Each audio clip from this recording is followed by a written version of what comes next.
right, I'd like to call this meeting of the West Southwest Milwaukee School Board to order. Ms. Steele, would you please lead us in the pledge? I pledge allegiance to the flag of the United States of America and to the republic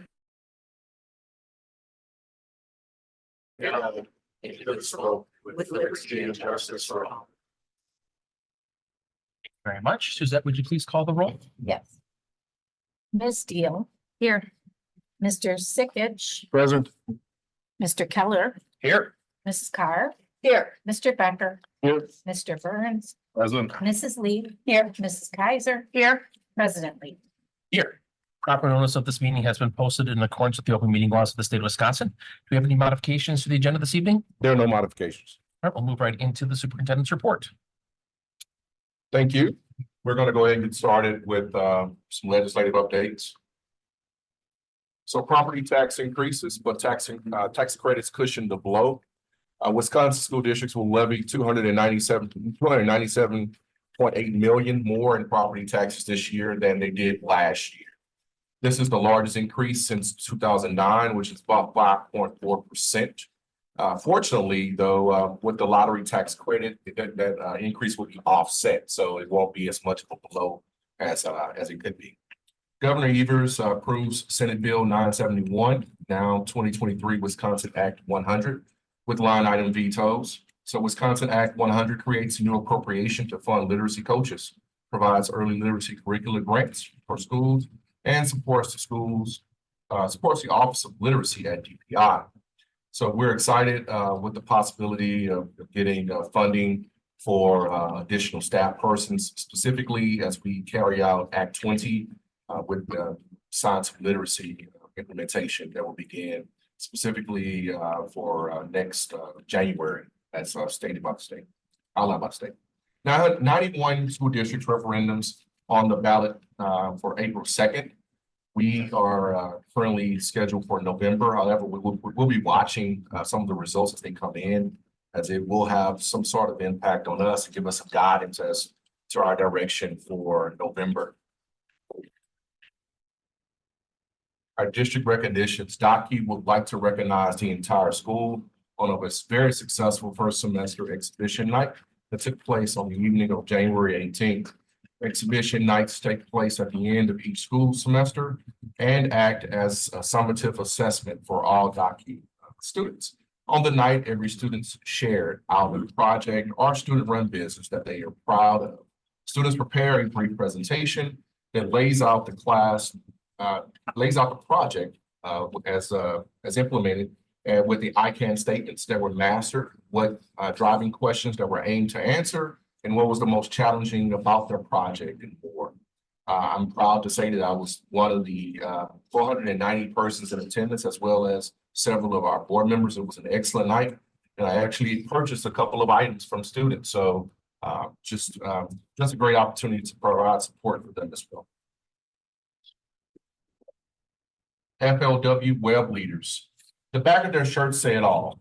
FLW Web, where everyone belongs. Leaders lend a helpful hand, encourage, always listen, do the right thing, energize, respect others, and serve.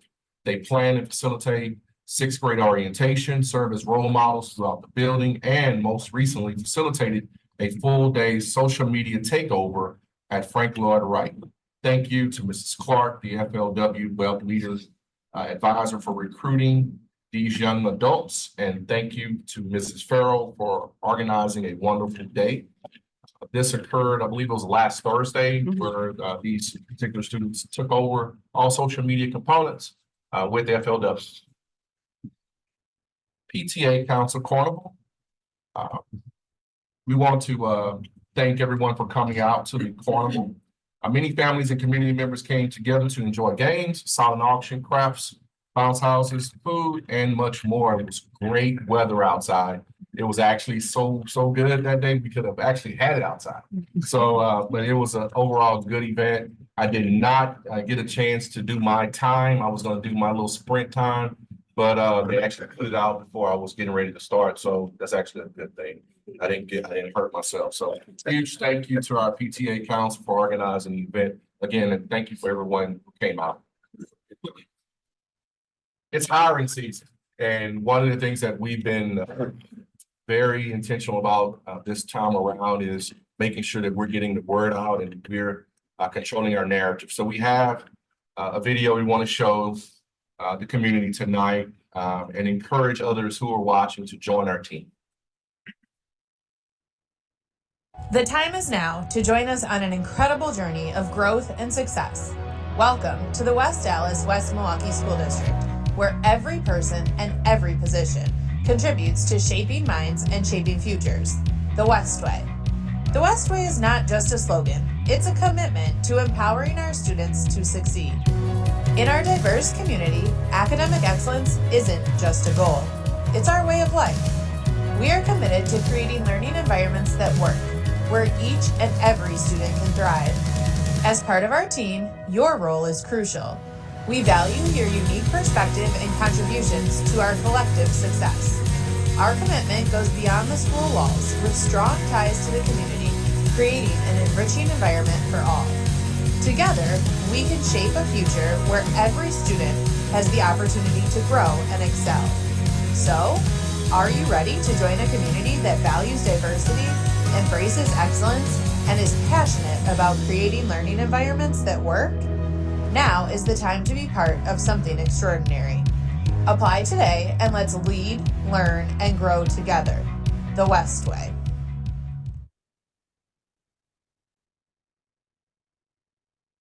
Really captures the essence of our district and gives out reasons why people should join us. And those who are here should stay. This is a great place to be. And so we want to definitely get the word out and be our own spokesman. And I am holding everyone in our district accountable for helping get that word out that this is truly a great place to be. We do have, you want to go to the next slide? Mm-hmm. The time is now. This particular video with Taylor, who was a teacher at Irving, was released last month. And I just wanted to kind of highlight some comments that were posted about this video. And I think this also kind of captures some of the things that are going on. Our community are our spokesman. They see the great things that we're doing. So thank you for all the kind words. It means so much. This is coming from Taylor. One comment was amazing. So proud of you. Oh my God, so cute. Everyone needs a Taylor in their life. Taylor is amazing. Coach Taylor is the reason my girls got into competition cheer. She's the absolute best. Wow, thanks for speaking so highly of my daughter here. I guess dad is popping in there. She is amazing and full of energy. Just wanted to kind of mention some comments and let you guys know that the word is getting out. I remember last week, Mr. Becker and I were walking, I think it was FLW, and we're really trying to invite others to come in our schools. It's one thing to talk about schools on social media, but it's another thing to come and see it. And so we're definitely inviting anyone who would love to come on a tour with me. I'll be a tour guide. I'll walk you through the campus, walk you through our schools, our facilities, and show you in person the great things that are going on in our schools. Other updates. Participated in school visits with board members, West Milwaukee, Walker, Frank Lloyd Wright, E-Lab, Shark Tank presentations at Hoover and Mitchell. I attended the West Dallas Rotary Club meeting, Student Advisory Committee, and I think we're going to be having our presentation scheduled for April 22nd, I believe. Instructional round at Jefferson, CISA #1 PAC meeting. Principal Advisory Committee meeting, All City Orchestra concert. I actually had the opportunity to perform. And a funny story about this one, look, it was intense. I was trying to make sure I did not mess up that night playing the band. And so I know I did a good job because I'm not bragging about myself. My neighbor bragged about me. He said, I said, yes, sir, Mr. Tom. He said, you played a hell of a bell.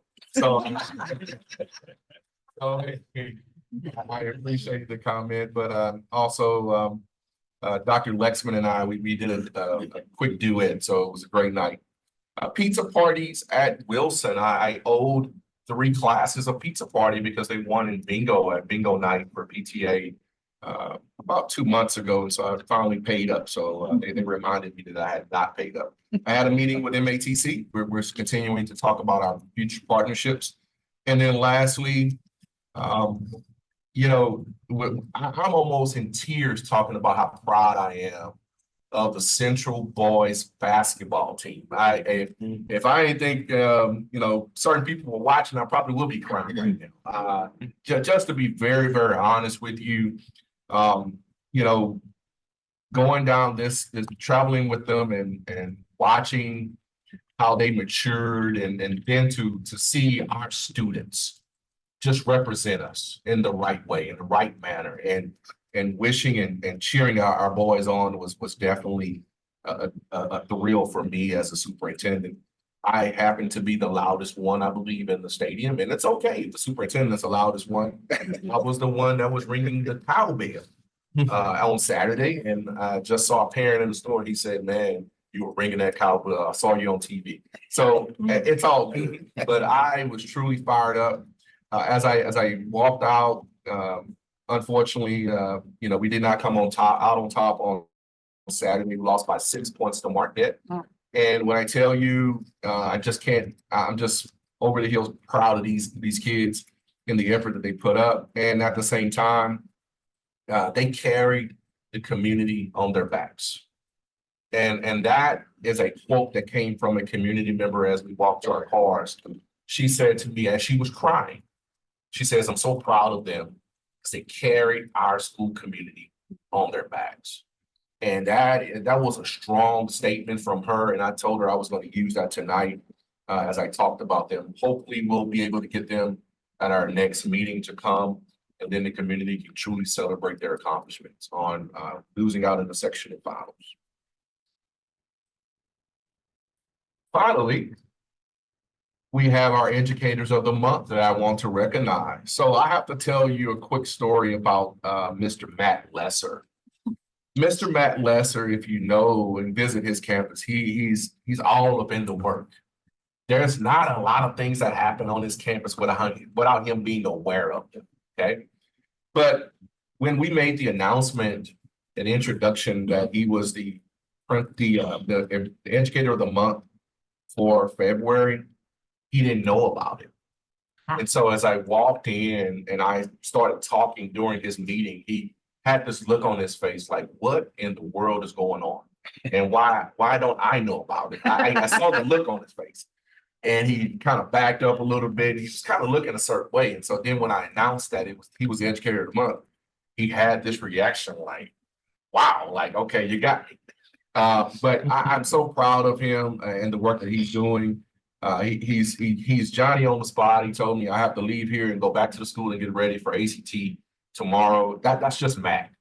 And so I want to formally recognize one of our educators of the month, Mr. Matt Lesser. Come on up, Matt.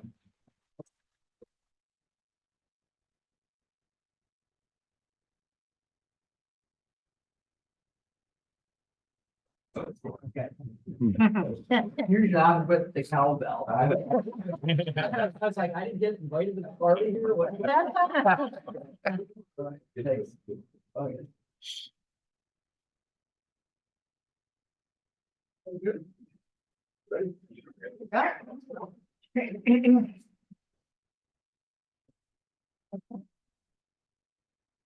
Change what I do, I'm sure.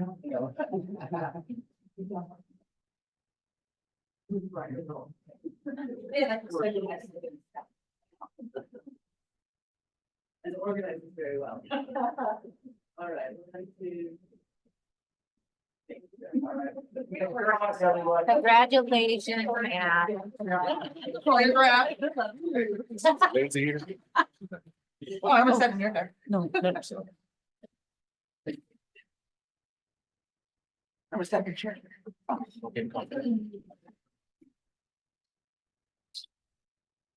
Our final educator of the month is Lindsay Parker. She's a English teacher from Central High School, and I don't believe she's here, but I wanted to recognize her in her absence. She was actually recognized and recommended by her students. I don't know of a more powerful compliment than to hear it from your students. the dedication that she shows on a daily basis and making sure that they get what they need and the quality of education that she provides on a consistent basis. So I want to recognize Lindsay. I'll deliver this on tomorrow to her. So congratulations to Lindsay.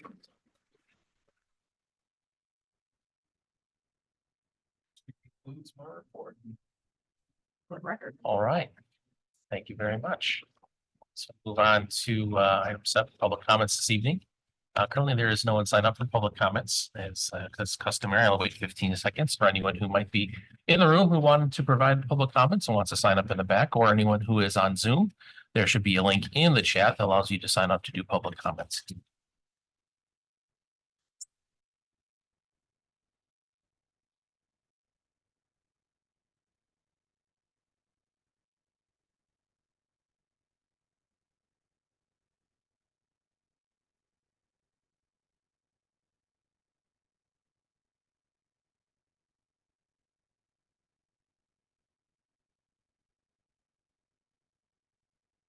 All right, not seeing anyone scrambling to the back right now in the room, and no one has signed up online either. So we'll close public comments at this time.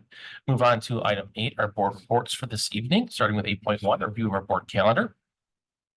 So today is Monday, March 11th. We have our regular Board of Education meeting. Then we have 2 college and career readiness workshops, one gifted and talented program, one on human growth and development. Immediately following, we have a closed session meeting. Then Monday, March 18th, 6 p.m., we have school showcases. Horace Mann, Walker Elementary, Nathan Hale, Dopke, and Deeper Learning Virtual Academy will be doing school showcases next week, Monday. Then on Monday, March 25th at 6 p.m., a regular Board of Education meeting, and then a college and career readiness workshop, transitional education center redesign. And then on Monday, April 8th at 6 p.m., a regular Board of Education meeting, and then a financial stability and workshop, proposed 24-25 budget and preliminary tax levy number 1. Moving on to our board committee reports, starting with 8.2.1, college and career readiness. Ms. Carr. Thank you. The meeting was called to order at 5 o'clock today before this meeting. And we had 2 agenda items. The first one was we wanted to talk about senior privilege. And so we took the opportunity to provide Laura Sage with specific data and information that we would like provided for the next meeting. We gave her specifically 5 questions that we would like her to report back to us. So stay tuned. Next time I report, I will have that information. And then tonight we will be having a full workshop on gifted and talented. And so the committee got a sneak peek at a possible recommended board policy that was shown to Neola and Savion earlier, and that we might use when we vote at a later date. And that is my report. All right, thank you very much. Does anyone have any questions for Ms. Carr regarding her report? Or any suggestions for future agenda items? Seeing none, thank you very much, Ms. Carr. I'll move on to 8.2.2, our communications and community relations report. Ms. Steele. All right, so we met on February 26th. So first, that was our first meeting with Carolyn Hahn. So she introduced herself as the new Director of Communications and Engagement, and just kind of provided a background on her educational experiences. We then had a referendum communication update. So a new referendum flyer is being worked on to provide to our community members. So the emphasis of the flyer will be about investing in our people and our schools. A revised address list is being developed to make sure that all community members are receiving our mailed communications. Our district website was also recently updated, so it's easier to navigate. One-page information sheets about the needs of each of our schools and our facilities are now available on the website, along with a FAQs, frequently asked questions section. We'll be adding 30-second videos to the website answering our most frequently asked questions. All referendum information will be available in both English and Spanish, and there are plans to have administration and school board members at upcoming district events to answer community questions about the referendum. We'll also have 3 referendum sessions coming up, April 16th, May 1st, and May 7th, and mailers will be going out for that. And then we just got an update on the newsletter platform migration. So the district transitioned our newsletter over to the SMORE platform. Feedback has been positive about the switch to the new platform as it provides translation into many different languages. The platform is also live at all times, so it's possible for district administration staff to do in-time corrections to the newsletter. That is my report. Thank you very much. Does anyone have any questions for Ms. Steele regarding her report? Or any suggestions for future agenda items for the committee? Seeing none, thank you very much, Ms. Deal. I'll move to 8.3 board member reports of community events. Has any community events board members attended? Ms. Carr? I attended the Youth Art Month kickoff at both the public library and the recreation department. And I had, the thing that really stuck out to me was, first of all, I enjoyed seeing 4-year-old kindergarten represented all the way up through 12th grade. It was amazing. But the thing that really struck me is when you think of artists and you think of drawings mainly, and there was so much more to representing our students. We had 2-dimensional artwork, 3-dimensional artwork. We had things that were built of wire, things that were paper mache, so many different mediums used. And so I thought it was delightful. And it was such a, I take my hat off to the art teachers because they're the ones that really plan those experiences for our kids. So it was delightful. And then the other thing that I did was I went to Walker Elementary last week with Dr. Robinson, and we did a walkthrough into all of the classrooms. And it's really important for us as board members to get into the classrooms if we can, to really see what's going on at the day-to-day.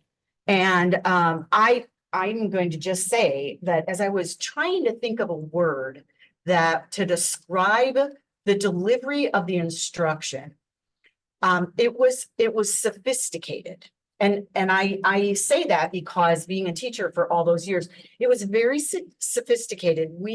They were so seamless in the way that they did whole group and seamlessly went into small group, collaborative efforts, partner efforts, individualized learning that always went back to that whole group instruction. And for teachers in the room, you know what that means.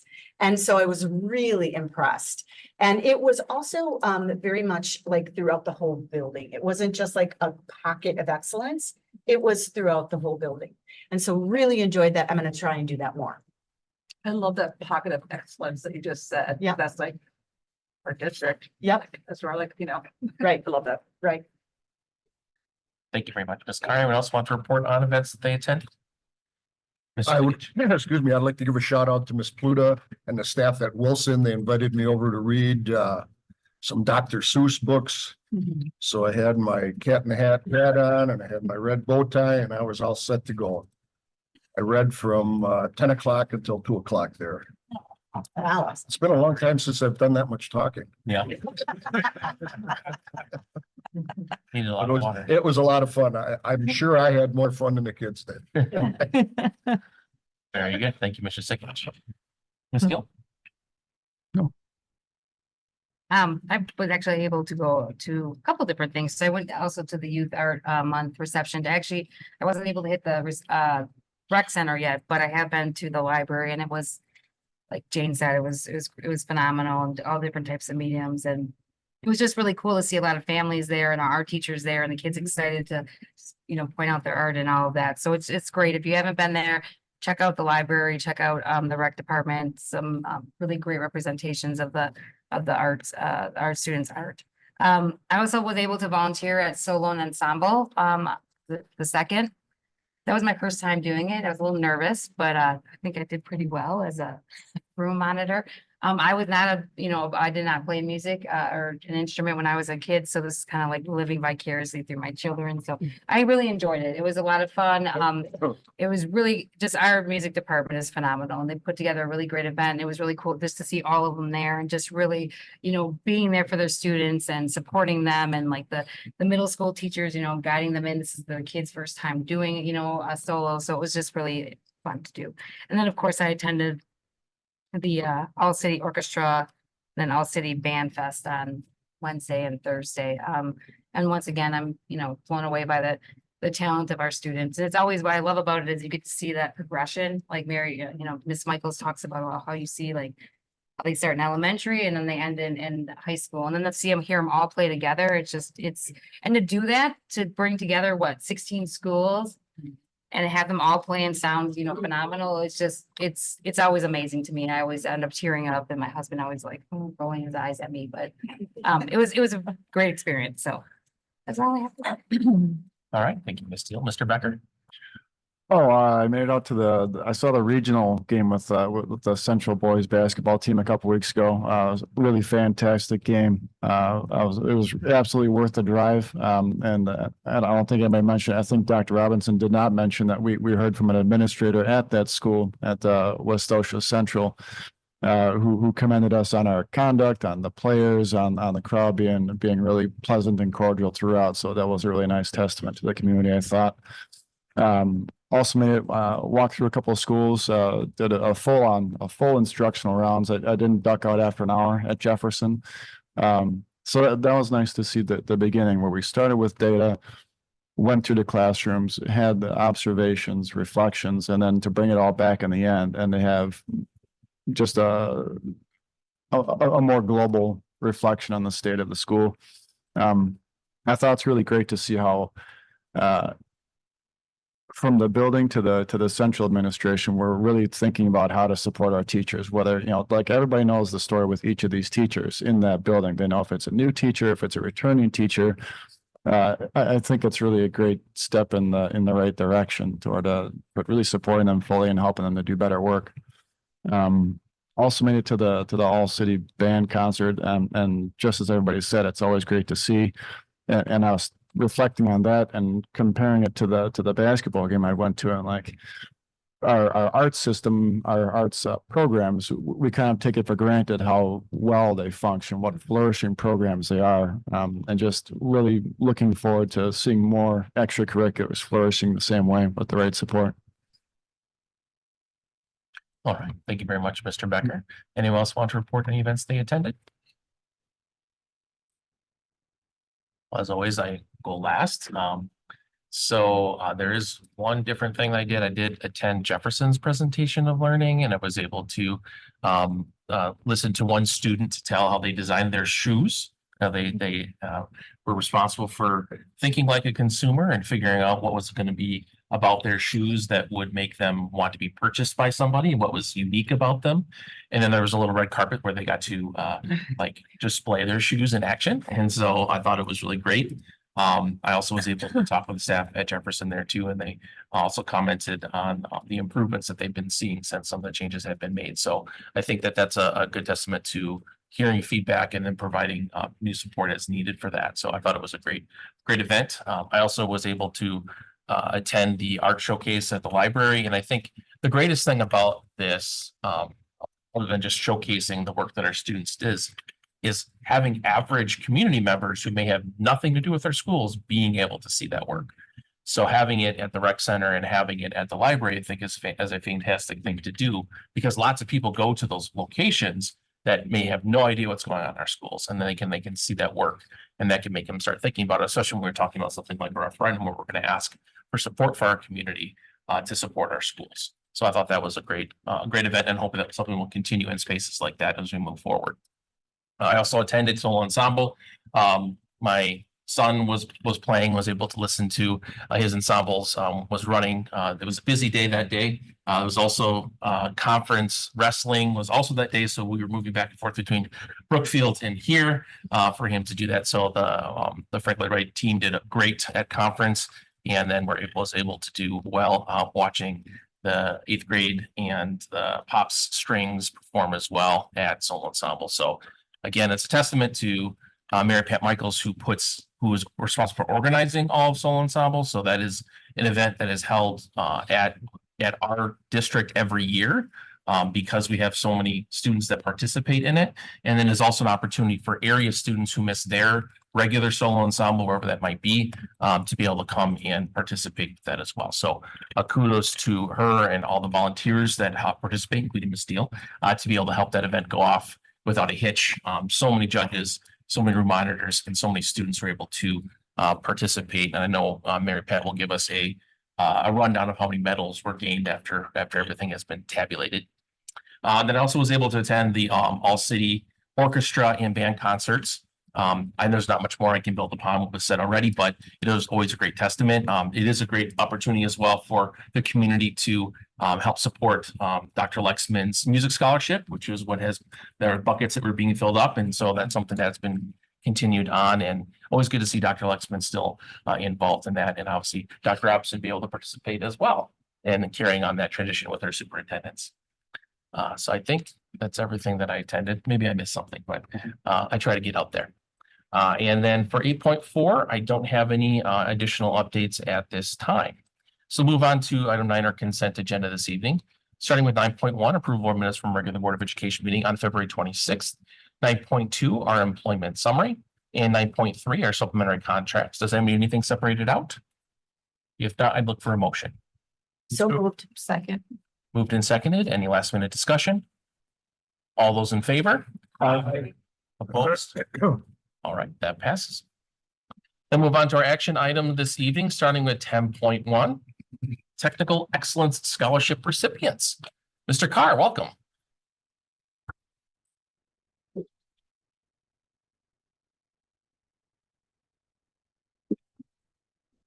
Well, thanks for having me this evening. This has become an annual thing. The Higher Education AIDS Board began awarding this scholarship in 2015, 2016. And it's really a great opportunity for students who meet certain criteria, and I'll get into that in just a second, to really jumpstart their opportunity at one of our technical colleges. It's strictly for students who are going straight into a technical college experience. And they have to meet criteria involving there being in at least a 2-year sequence of instruction in a career and technical education program, the singular program. They have to have been involved in one of our CTSOs, their career and technical student organizations. That's HOSA, Skills USA, FCCLA, FBLA, any of those. And from the pool of candidates that we submitted applications and transcripts, and we did the review, we have four students from each of our comprehensive high schools, both Central and Hale, who were selected to be recognized with this award.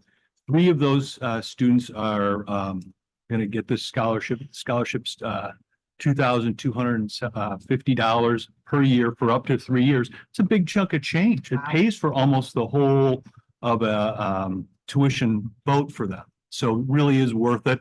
And so I'm really pleased that we go through this process every year. Christine Piotrowski at Hale and Nate Rice over at Central are instrumental in making this happen. They go through the vetting process with us, and our CTE teachers advocate for this scholarship with their seniors. So it's a team effort, you know. But I'm really pleased that with all of that, I'm going to just say the kids' names because I think we invited them to be here this evening. Not surprisingly, a lot of the kids have jobs and they're working right now. So from Nathan Hale, Preston Connors. He's planning to go to Milwaukee Area Technical College and go to barbering school there. Kristen Freimark is also planning to attend Milwaukee Area Technical College in culinary arts. Joseph Morawski is going to Milwaukee Area Technical College in culinary arts. And Jaden Sulfur is planning to go to WCTC, Waukesha Community Technical College, and get into electrical engineering. From West Dallas Central High School, we have Aliana Given. She's planning to go to Milwaukee Area Technical College, and interesting, wants to be a firefighter and get into EMT. She's done the medical sequence at West Dallas Central, but she's going to take that EMT, take a different route, which I think is interesting. Andre Diaz Owen is currently going to Waukesha Community Technical College, and is really pleased that we're going to help pay for him to finish his diesel technician. Not we, but we've given him the scholarship.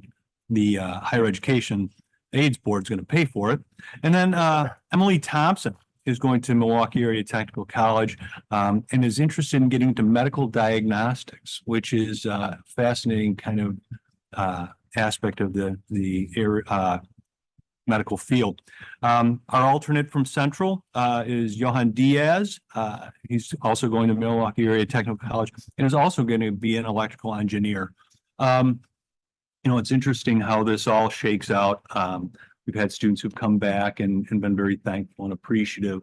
And I always say well, you're welcome, but it's not us. It's, you know, it's you making the effort to actualize yourself in these career fields. So thank you for giving me the opportunity to recognize our students in this TES endeavor. And do you have any questions? Anything that I can help you with? Go ahead. We need one. Did we just not get any applicants from DOTKey or is it only any? It's a really good question. The way that they tell us who they're who we can submit, and they because both high schools are 1,000 or more. We have 3 candidates and an alternate. So that's the largest group. DOTKey has not, they didn't grant us any positions for DOTKey. They didn't say we for whatever reason.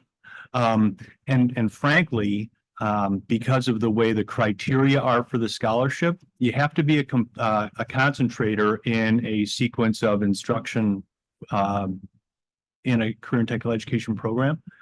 We will eventually get to the point where we can put in for them to do that. Up to this point, we haven't had students who completed have a concentrator status. They pull that straight out of our Skyward system. So that goes into our WISE profile, and they just don't, there's no one there to really offer the opportunity to. But we're going to get there because we're sharing our students at DOTKey with Central and Hale. And since we have the culinary kitchen, next year they'll have the opportunity to have a completer, a concentrator profile. So that's going to show up.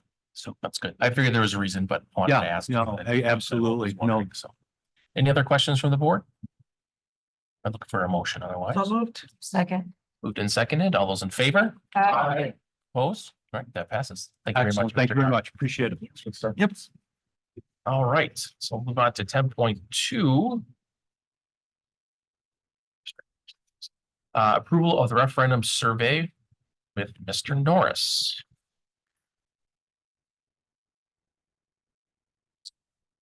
So Mr. Foster is going to be jumping on Zoom here. So Brandon's getting him connected right now. Okay. I'm there.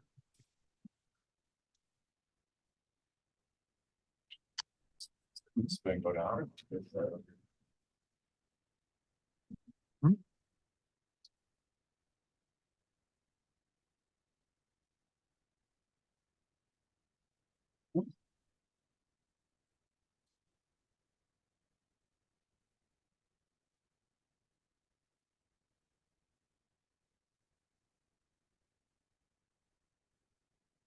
I see Bill on there. He's on there. Okay, Yep. perfect.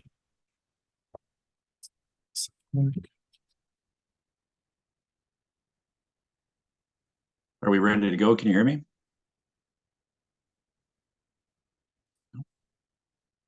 Okay, well, while those circulate around, those are the updated versions. I want to just thank the team that's been working on this. We last visited the board about a month ago, the first meeting in February, to discuss kind of the draft version and in the true form of a workshop to kind of go through with the board, kind of what the initial thinking was, kind of the illicit strategy, and then discuss kind of timeline in that. So with that, I think I'll turn it over to you, Mr. Foster, to start with the timeline, and we can go through that briefly before jumping into the full-blown survey. All right. Can you hear me?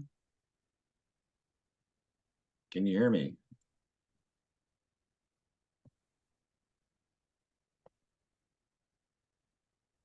Testing, testing. Hello, hello. We can hear you. We can hear you. Okay. Thank you. All right.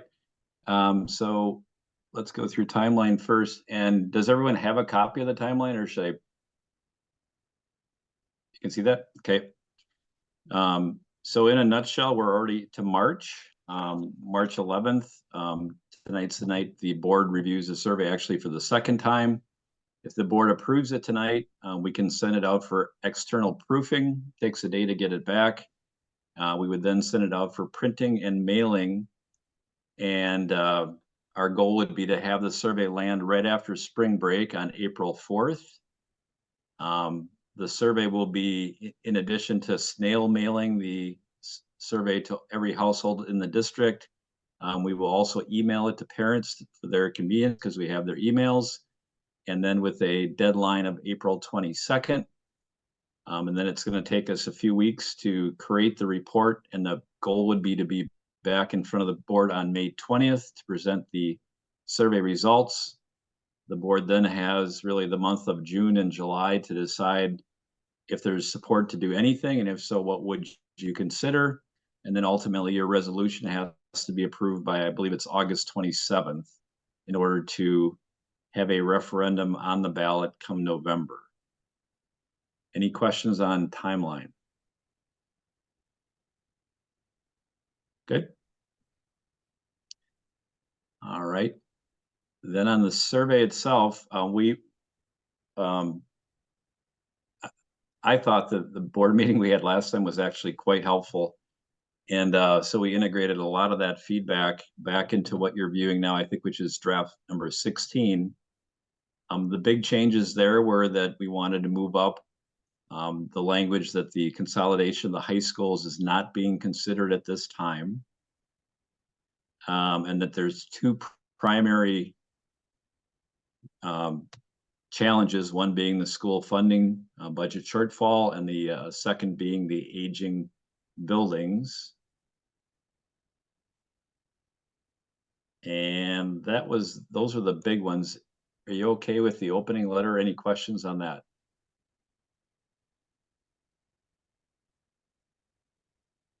Here's what's been happening, then transitioning into kind of what this isn't, because I know we've heard a lot of feedback around what this is this referendum the same as before? And so like, I think getting it out there right away, we talked internally, and certainly the feedback from you guys was like, it's like important to say that early. And then leading that into the rest of the survey, I think is helpful to combat that narrative, I think, so.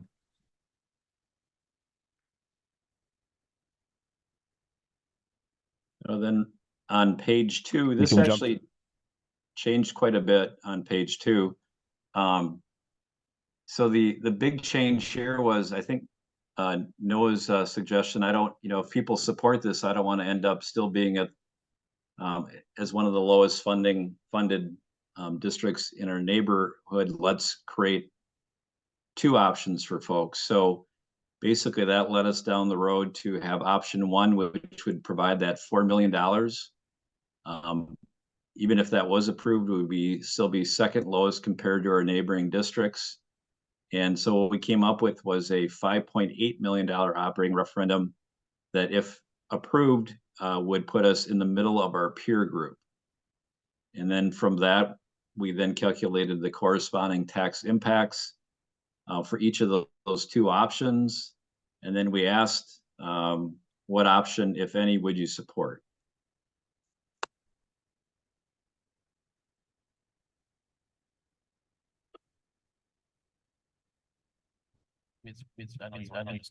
There's quite a bit of discussion about that. I was concerned about getting a successful referendum that doesn't achieve the goals of having a referendum in the first place, which is retaining staff. That, at least this portion of it, is to retain staff. Yeah. So I pushed that, and I appreciate the work to figure out what that number would be, because we didn't know. It was a guess. I guessed 6 million, so I wasn't too far off. And to really have something that, if it gets approved, and obviously the survey will tell us the community would support that, but the point is to keep staff. So getting 4 million to just kind of keep us where we are, and I hope that comes across. I want to make sure the language is kind of clear on that yeah, let's do 4 million. That just keeps us where we're at. It makes us not worse, basically, because other districts will most likely pass referenda. If they don't pass them in April, they'll be passing them in November with ours. So we could really get far behind and really be in a bad situation. if we don't get something on the board. But I think this language is clear in that to show that if we do 4, we're still second worst. If we do 5.8, we're in the middle, I think, and that gives us the opportunity to compete. That's really what we need to focus on. We need to compete for talent. And this, I think, would allow us to do that. At least in the short term, depending what else gets passed.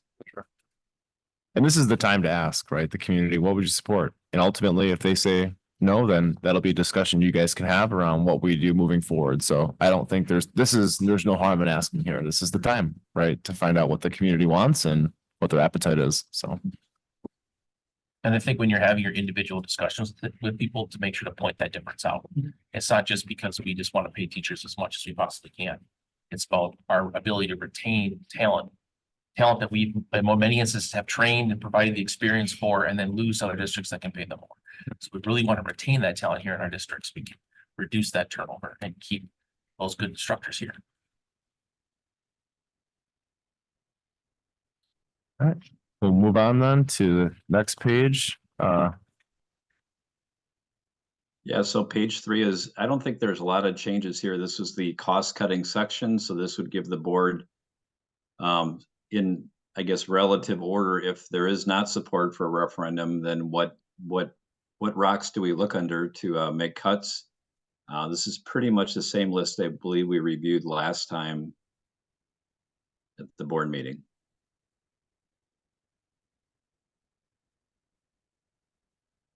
Reduce academic services, and it speaks of academic support, mental health, student counseling. Should that say student support services? It's the second from the bottom. Student support services. Yeah. Yep. Okay, we can make that change. Thank you, Kristen.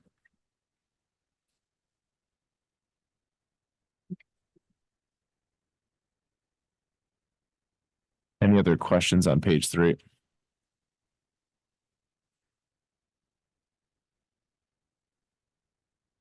All right, page 4 is simply really background information.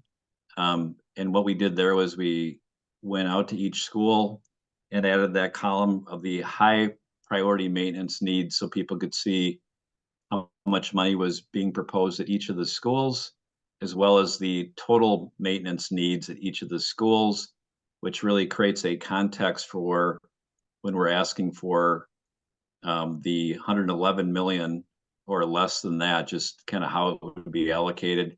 And then there is a link provided that for folks that want more detailed information of exactly how that money would be spent, there is a link that takes people back to the website for more information.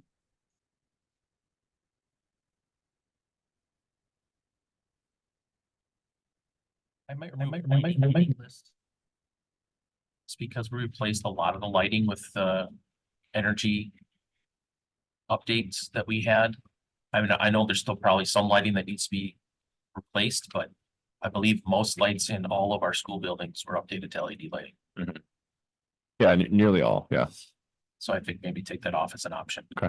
Because I could see someone saying, "Hey, didn't you just do that? Why do you need to do it again?" Yeah. Just replace the light bulb already, be done with it. Erin, just wondering, I'm back on this cost cutting page. Yep. So on that page. In the first one, again, specifics, should the district increase class sizes and reduce staff? Why teaching staff? Like, should we just say staff? Are we, I feel like, there are a lot of people that might be affected beyond just coaching teachers. Sure. I don't Yeah. know. Just staff is Yeah. what I would write. That's a good point. Yeah, I agree. I can add that. Any other feedback on page 3, 4, 5? What's that? Any other feedback on from page 3, 4, 5? Good comments so far. And I think if not, we're on to page 6, which is facility funding support. We had dollar signs to the middle column Page 4, you mean? on page 4. And an M, I think too, Bill, if you see that, page 4, the middle column, got it. to be consistent Yep. with total maintenance needs. Good feedback. Got it. I will add those. Yep, that's certainly doable. Good catch.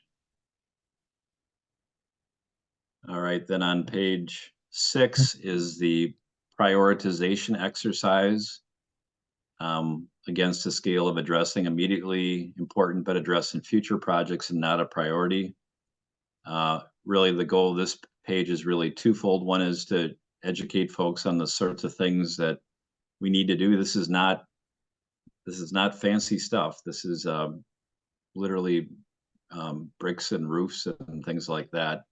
So the exercise will be to ask people to kind of help try to prioritize those things, and at the same time learn about what we're proposing in each of those, what I would call a bucket.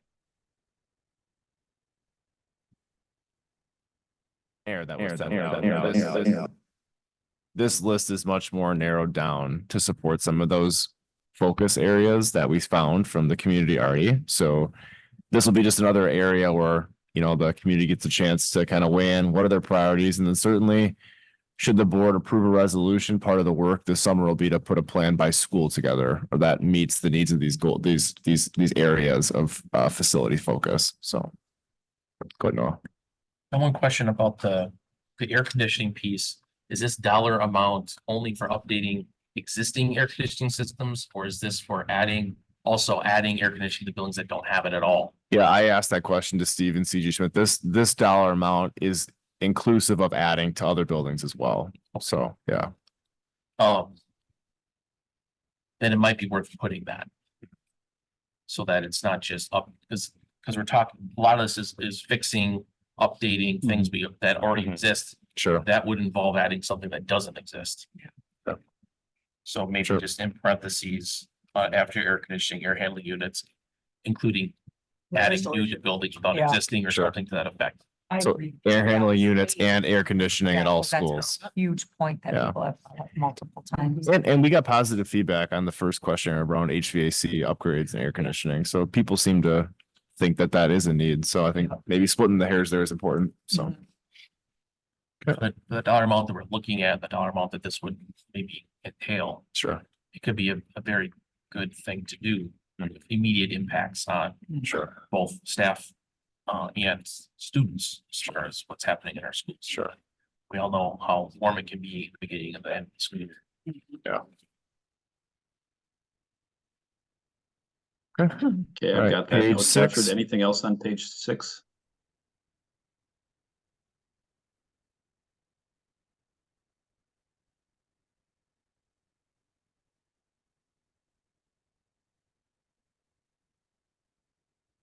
All right, hearing none, we're going to go on to page 7, which is essentially a tax tolerance question. So the case has been built that we've got in excess of, it's actually 111, but more than 105. And a total of 275 million of potential projects. So we're asking people, what amount would you support, assuming the projects included were acceptable use, starting at 45 million, which is what we learned from the first survey, going all the way up to right now 105, which still wouldn't cover the entire high priority list.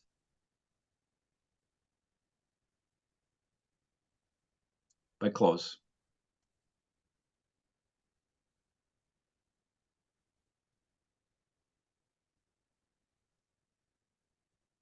That when you include the $50 million discussion and the $4 million operating piece, it was a little bit too rich. So scaling down to 45 gives people the opportunity to be like, yeah, we're being consistent with what we heard back and giving people the option to select something that their tax appetite would like meet.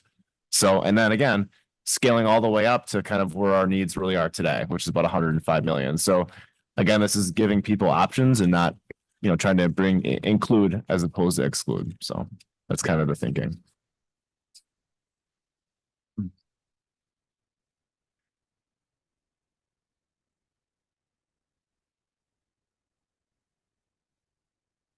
All right, on the no changes on the demographic page and no changes on the overall satisfaction questions. Again, those are normed and used on virtually every community survey we do.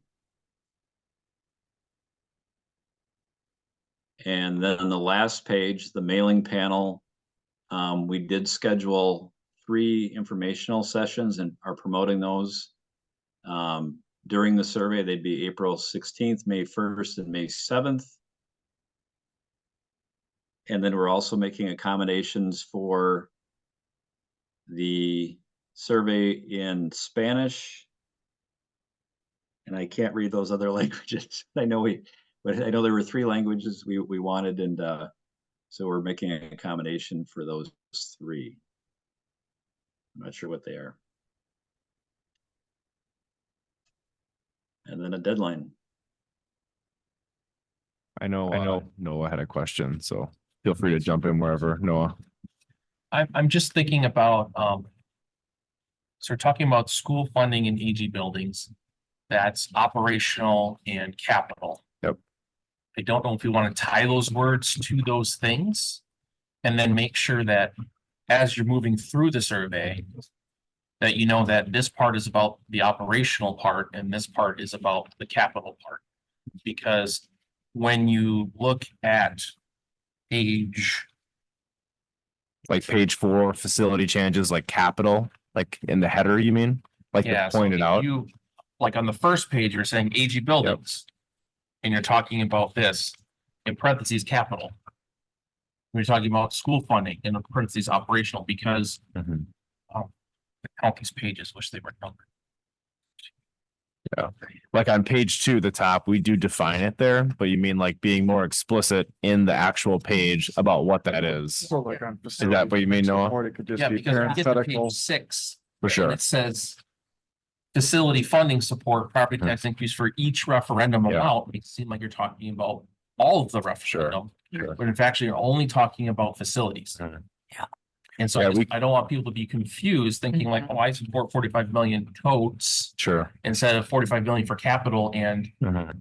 you know, Yeah, we- 1.8 million for funding schools. Sure. What are you guys' thoughts like on page 4, 5, and 6, just after each header? So like page 4, top, it says facility challenges, you could put in parentheses a capital referendum, the capital question or something like that. Yeah. And then on each page, it had the same thing. Yeah. And then on Yep. page 2, really it'd be like school funding operational. Yes. That way, like it's, Keeps it very what do you get? simple, Right but at the top. I don't know. So they can see the difference. Yeah. And they know that looking at 2 separate things that are $2 amounts that would be added together, Sure. essentially, if both passed. Right.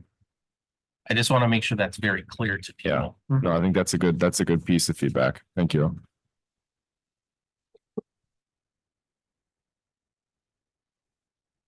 Other final questions or thoughts?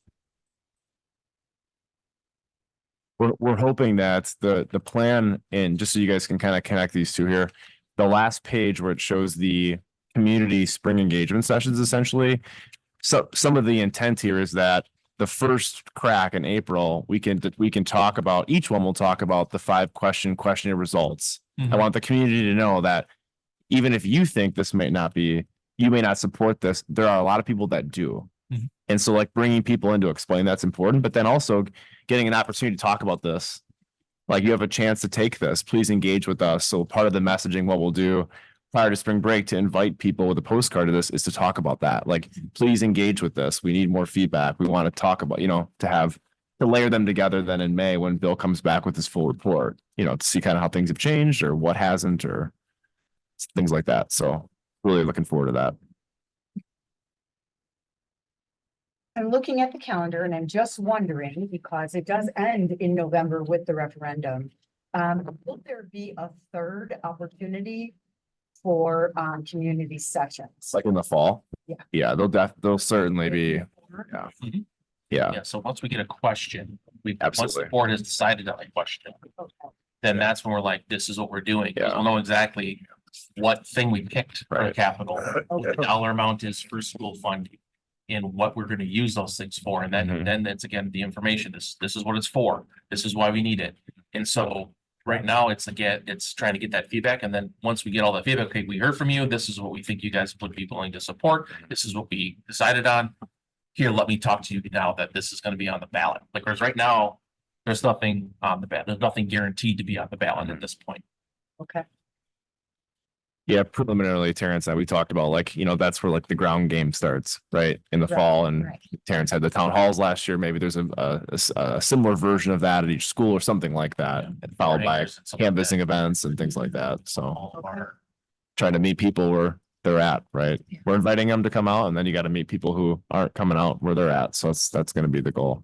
So all our electronic signs having information about when we're having sessions at it. When people are driving by, they can see them, like basically as many different ways as possible to notify people about this. I don't want to hear from anybody that they didn't know that there was a referendum unless they've just been in a coma and they just woke up and they just realized that there's an election going on. So that's the only acceptable excuse in my mind from what we're looking at trying to do.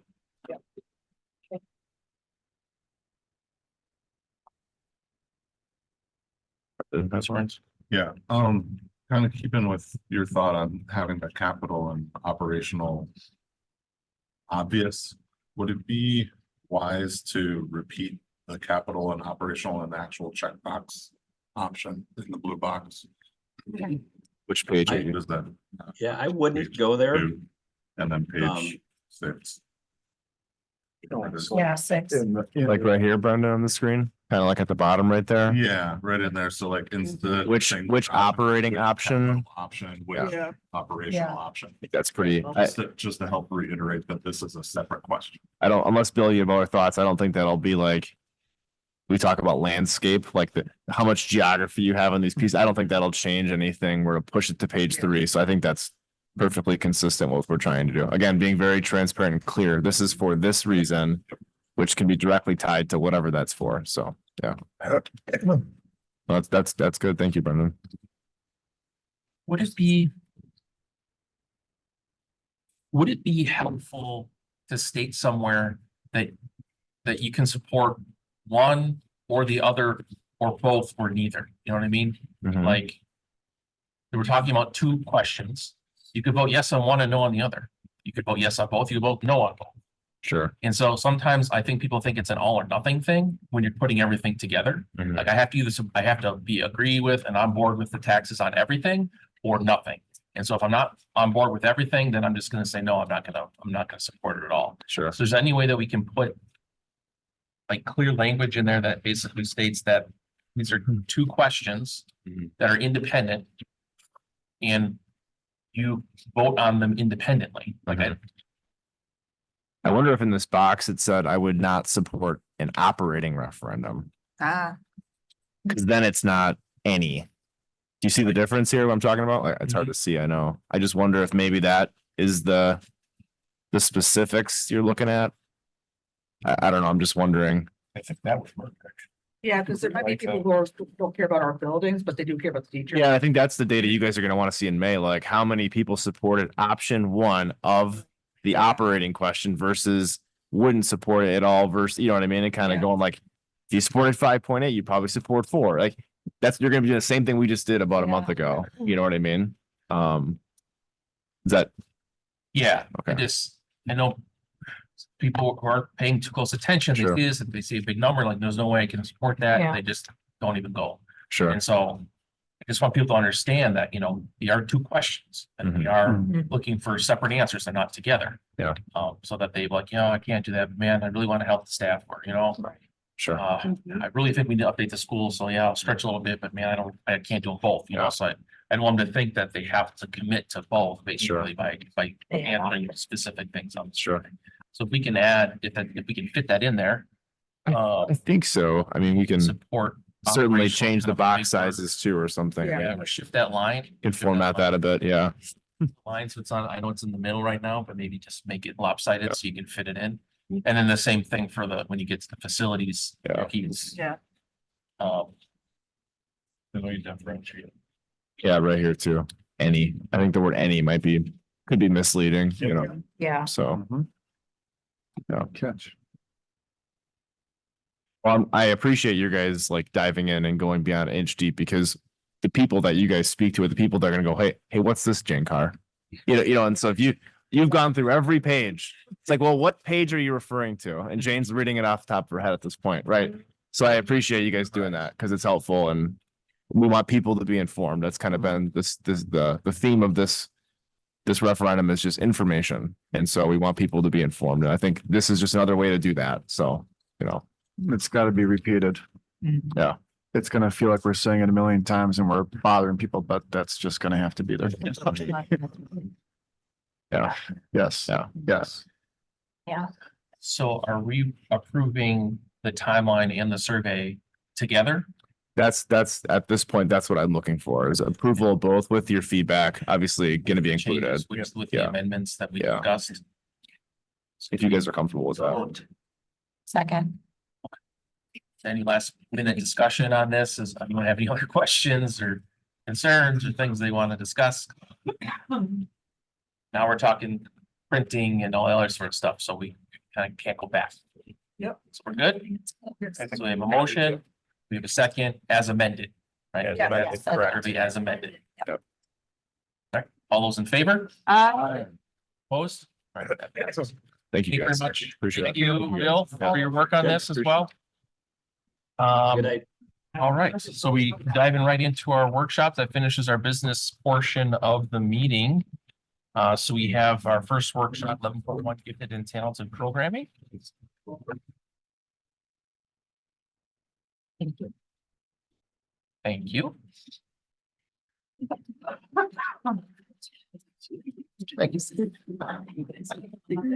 good.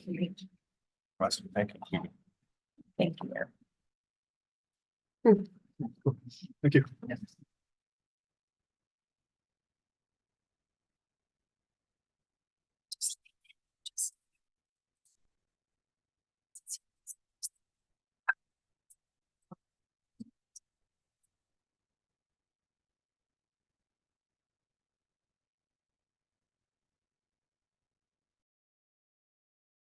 By the way, I'm just gonna grab a water, so. You're gonna- I'm sorry, Diane, so we put it- Need to give like a stand-up instruction. I know. Let everyone get there. Get settled.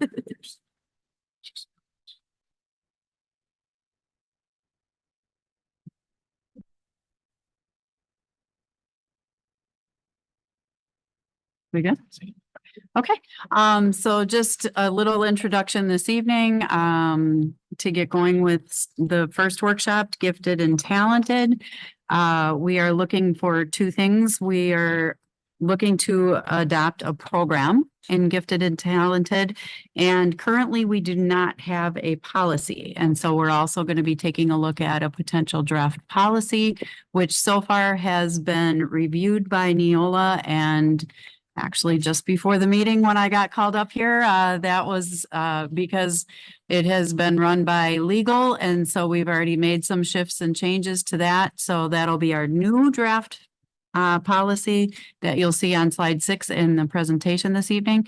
Dr. Robinson's going to be doing some introducing, and then Dr. Grease and Kim Kleik will be letting you know what our plan is for our programming. So I'm gonna kick us off, I'm going to lead off here tonight with this particular presentation. Throughout the fall listening and learning sessions, a lot of the feedback that I received were a lot of concerns about our gifted and talented program and the need to sort of revise it, put more emphasis on it, as well as increasing the number of students that are in the programs and just quality overall. So we've done, the team has done an extensive job in trying to make sure that we look at what research shows, also try to model and look at examples that are out there, kind of put my 2 cents in a little bit in the experience I have with gifted and talented. But I want to kind of start us off with, as always, with the strategic plan. And tying it into success in life through college and career readiness. Our learners are empowered to demonstrate evidence of deeper learning competencies across multiple measures so they are college, career, and life ready. And some of those multiple measures in this particular goal would definitely be within the GT component. So the goal is to develop an extensive program plan that explains all of the processes and procedures is board approved and accessible on all who district websites. So I'm gonna pass it on to the team. I'll come back towards the end and talk about specifically professional development. It's one thing to really create a program, but it will fail if we don't provide professional development for our staff. So I think that's a key component that I'll kind of hone in on towards the end. But at this particular point, I'll shut up and I'll allow the ladies to go through the presentation. Thank you. I think one of the other pieces to just note is the terminology gifted and talented that is directly from DPI's language. So we want to make sure that the terms we are using are matched with DPI's language and what they're asking us to do. So the state of Wisconsin has two statutes that pertain to GT. This is the first. It gives the definition of gifted and talented in the state of Wisconsin, as well as that every district has to have a program plan in place. Additionally, the state of Wisconsin has administrative code that states that that every district has to have a GT coordinator in place running the program, as well as guidelines for us as to that also guidelines as to all identification guidelines for all students.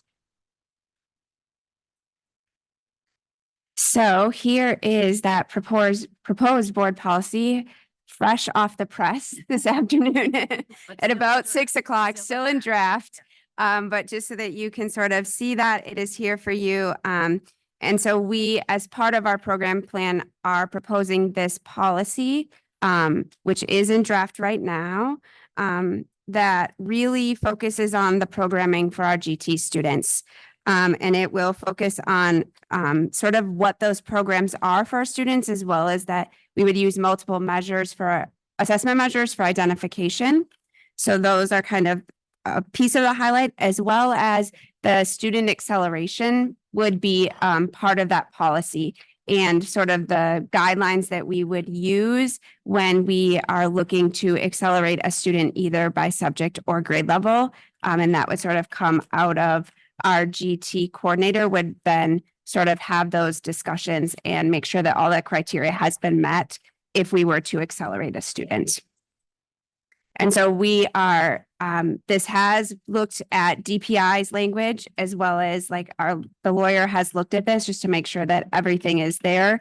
And so we will look for this approval of this policy later this spring when we bring all of it forward. Do you have a question, Amy? So I know they cut out a huge part of the policy since we met as a committee. I think that it's important though. It's the beliefs. I understand. I'm guessing, I'm kind of thinking I have an idea of why Savion suggested taking it out. But I think it needs to be part of somewhere in our student handbook. So I think it's important that it outlines what we believe as a district in providing kids who are in our gifted and talented program.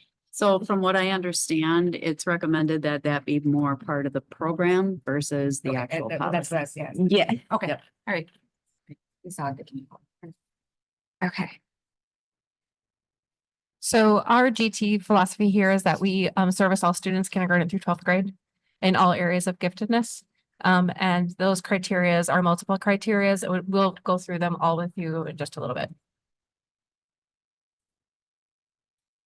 So this just kind of looks at some of the changes that we have made already this year and that we will continue to kind of move forward throughout our program plan. So really the biggest goal is that for our GT program is that we are challenging all students in their learning every single day. Like we want it to be happening every day for those students that we're moving them forward. And in order to do that, we have moved from that pull-out methodology where there may be serviced 1 to 2, 3 times a week, depending on when staffing was available, to more of an inclusive everyday programming model, which is daily in the classrooms where students are getting what they need at their right level. And so we're really looking to do that. We've expanded our MLSS process to include GT, and we'll show you a model of what that sort of looks like. We have moved from servicing students in 3rd grade through 12th grade to kindergarten through 12th grade, which is based on the state statute. And that acceleration is an option at any level. And so we are looking at where students' levels are and accelerating when necessary. And we've also just made sure that there's that collaboration between our gifted and talented department, our special education department, student services, and our schools. It's a large collaboration to make sure that we're servicing the whole child. And we've also ensured that our teachers are supported through this process with enrichment materials and professional development. So that has already started this year, and Dr. Robinson will talk about how that will continue moving forward with the adoption of the program plan. So with our changes already this year, we've heard some positive feedback from parents. A parent from Wilson states, the GCT program offered this year is a significant improvement over previous years. The new level of classroom engagement better serves my kids' unique needs and talents. So we are hearing some positive things in the community. And so, sorry, the wording is a little blurry on that slide, but when we look at our MLSS model and know that in the center there is our universal instruction. So we are really looking to know that that's where we service most students within that universal level. Tier 1 is another terminology you might have heard. And so we've sort of expanded that model. Previously, we've had the targeted instruction, intensive instruction, and specially designed instruction, like in that format of adding layers of support for our students who are struggling.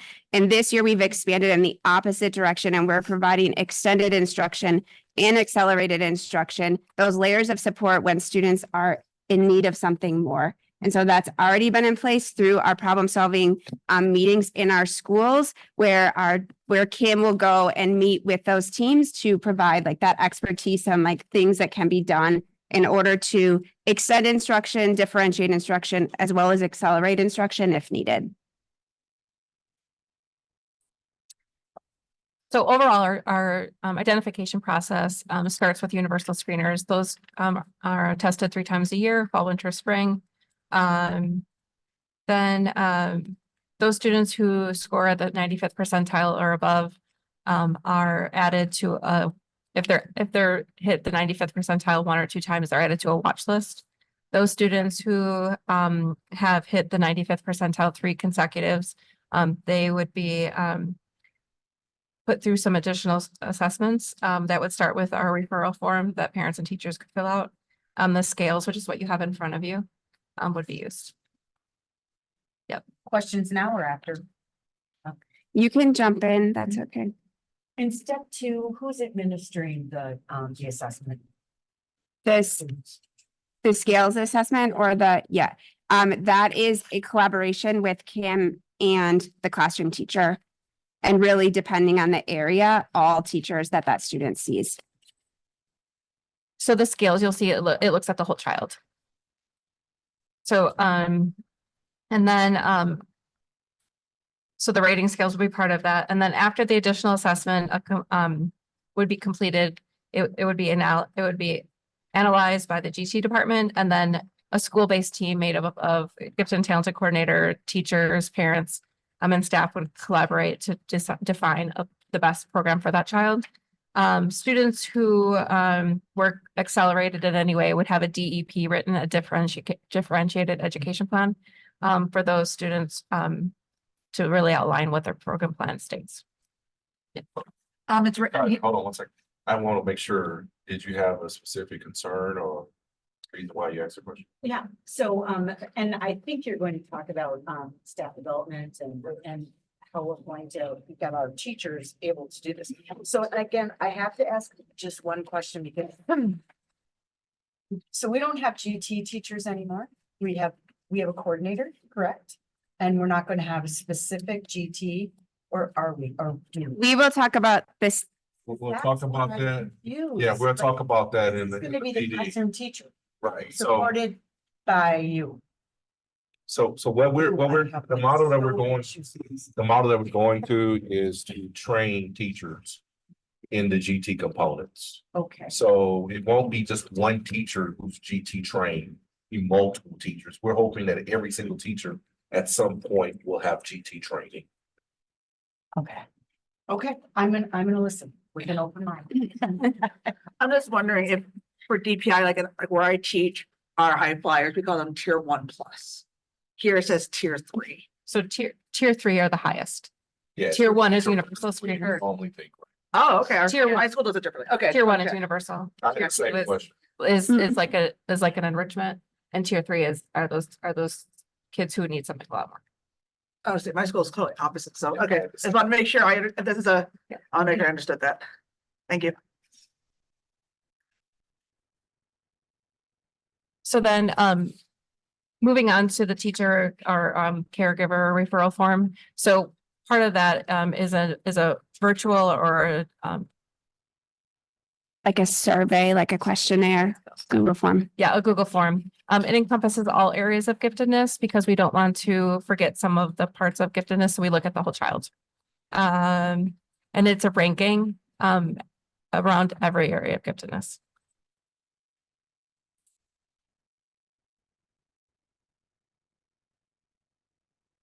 So the scales, which is what you have in front of you, it looks at for a variety of characteristics associated with qualities of giftedness.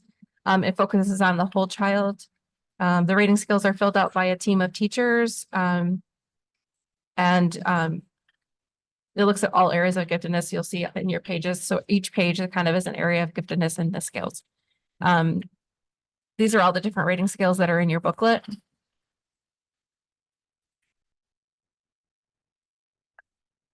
I just wanted to comment that this is the top tier when it comes to testing. I worked for Dr. Renzulli, Dr. Reese, and Dr. Stigley at UConn. I worked for them for 3 years and I took their courses in graduate school. I went to Conference 2 and I'm very excited when I saw Renzulli because they are the top tier.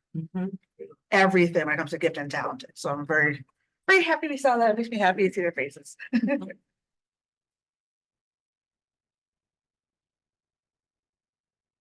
So we're identifying all the 5 areas that are legally bound to identify. These are the 5 areas that we are identifying for. The first area is general intellect. A student who is general intellect usually has an advanced in all areas. Most often ID'd by an IQ test. Our school psychs will be taking care of those IQ testing. Specific area is a second area. A student who has a specific area of giftedness usually hits 2 areas of academics and usually identified through universal screeners and sometimes SAGES. The SAGES test is an assessment that looks at all areas of giftedness. It also looks at verbal and nonverbal as well. The academic tests are together, math and science, language arts, and social studies are together. And that would be administered by the GT staff. Creativity, area number 3. A student who is creative is not just an artistic creative kid. Often, as we often think about them, creative kids are those kids who think out of the box, have a lot of great ideas. They're ID'd through a Torrance creativity test administered by the GT department. The Torrance test measures students' ability to think outside the box. It measures their fluency, flexibility, and original thinking. The GT department administers the test. It's scored by the Torrance test company.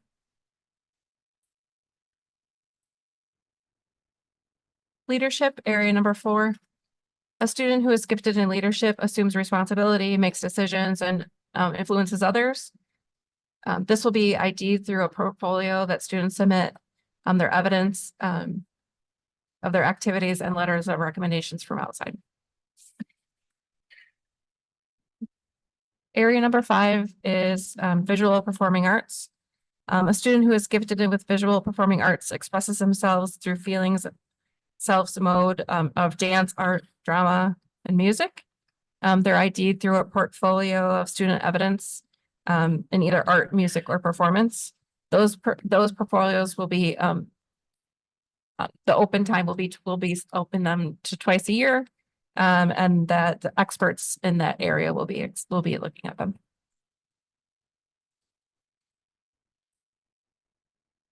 We also understand that students can be double exceptional. And so that's important to add. Double E's are students who have a special ed IEP as well as an area of giftedness. In these areas, this special ed department works closely with GT department, creating a plan that's appropriate for that child. We also understand that both parents and students need some special support sometimes who are gifted. We have started this work. Currently, we are SENG trained. We're going to be offering SENG trainings for parents. Actually, they're SENG community groups. SENG stands for the Supporting the Emotional Needs of Gifted. For parents, teachers at some point. We have started to offer social emotional groups. We're piloting right now at Frank Lloyd Wright, adding the rest next year.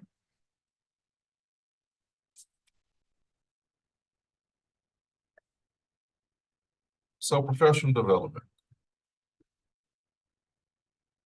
Before I kind of get into the nuts and bolts of this, I just want to kind of lay out some important differences in the direction that we're going into versus kind of where we've been.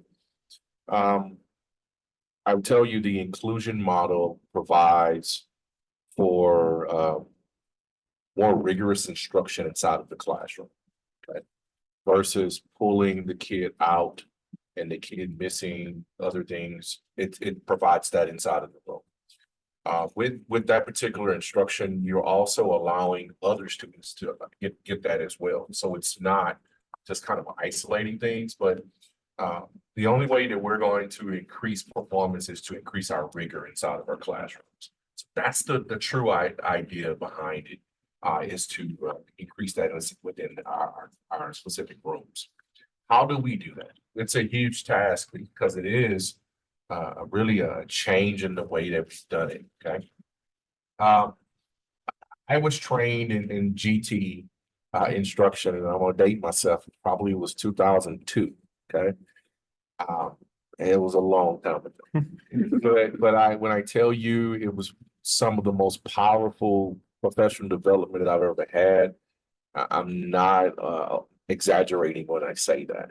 So I don't take this particular part lightly. I think it's probably one of the more important components in order for this to be successful. Like, our teachers have to be prepared to go into war, battle, classroom, whatever example you wanna give. They have to be prepared for that.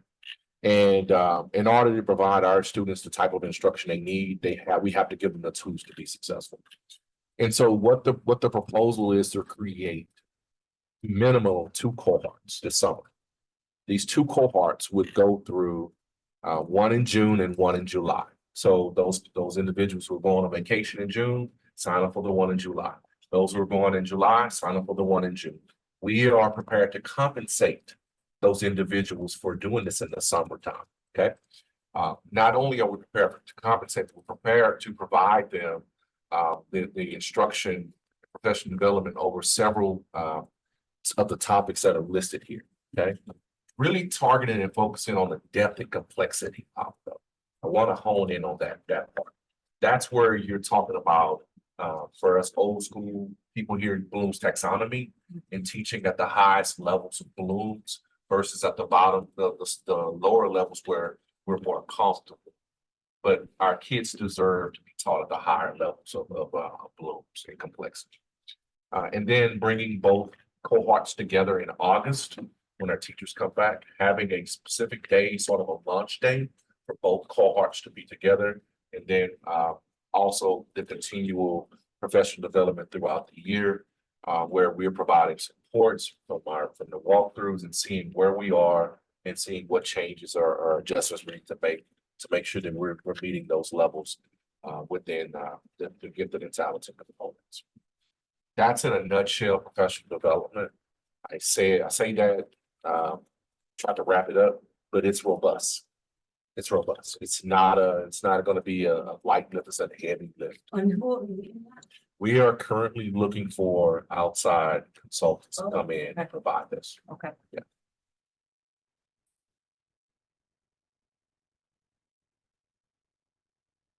Ms. Carr, I'm gonna stop right there, Ms. Carr. Come on, let's talk. What questions do you have? What questions do you have? So, all right, so let's look at our model for our special needs. We've really got a great model going, don't we? And we stopped the pullout of, pulling out for special need kids and pushing in and working together in tandem. And what a lovely model. And everybody takes ownership of that child. And I'm not seeing that for the gifted. I'm seeing the teacher doing it. I want to know who's going to be supporting that teacher. In other words, you don't ask a general surgeon to do heart surgery, right? But like they're there with you in the operating room, but that person has to be there supporting. And I don't see that with this model. Even if, so now I go and I'm there in July and I take in all this information.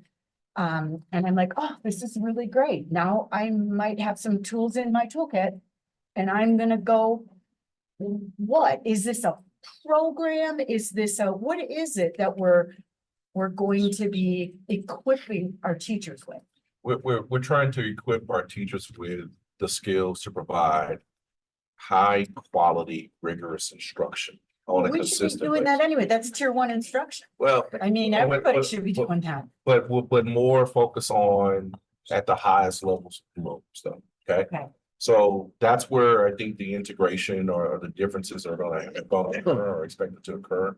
I personally think a lot of the work that we're doing around project-based learning, our deeper learning competencies, we're already at the cusp of a lot of these things. Yeah. We really are. We're kind of ahead of the curve. I think it's all about putting everything together though.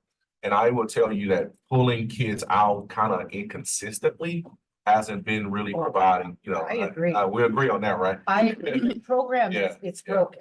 Yeah, so I think this is the model. I will tell you that from personal experiences, I've worked with this model for well over 2 decades. Okay. This is the model. I think as far as looking at what works, research shows this is probably the better approach to take. Okay, go ahead. As a 4th grade classroom teacher who last year had a 4th grader scoring in collegiate level math, it's doable. You do have to have support, you have to have training, but project-based learning. I currently have 3 students in my class who are off the charts gifted in math. But what we do is my thing is I take a little extra time to make sure I'm prepping for them. There's tons of resources out there for, extension activities based on what you're learning about. The girls stay for 5 minutes in my classroom to hear them for opening of the class, because I want to make sure they know where we are. They do Beast Academy during intervention, which is a really nice high-level math program. But my thing is when I'm differentiating for these high-level kids, 5 minutes they stay with me to get the general idea. I give them a problem of the day related to the work, and then they go work on their extension project in the back room. Let me tell you what, I got 3 boys now who want to be with them. I said, got to do the work. So it's nice having it in the classroom because those kids, I'm not hands-on with them because they want the high five. They also want to do it themselves. Most of them want to do it, although there are some underachievers in the general GT world. But, it's doable and it's exciting to find those extensions for the kids. So this is doable. Like, just like I have to teach my tier 3 kids, which is the opposite for you, but my low level kids, we just do it. And if you're given supports and we're given training, which is not what I've had, I'm lucky that I've actually worked for the Renzulis, but if we're getting these things, I think you're gonna get a lot of excitement. And here it says we're gonna have a GT site coordinator at each school, so you'll have a point person to talk to. And we have a coordinator. So I don't think this is above and beyond. It's almost like I said, teacher, give me this, because oftentimes we're looking everywhere to find information to support our high flyers. And it's just always every year you have parents advocating as they should. I'm advocating for my son all the time. But what's nice is with this, I'm very excited that there are professional developments going on because we need that lifeline. You know what I mean? Am I making sense at all? Yep. Yeah, okay. But I thanks think- for that insight.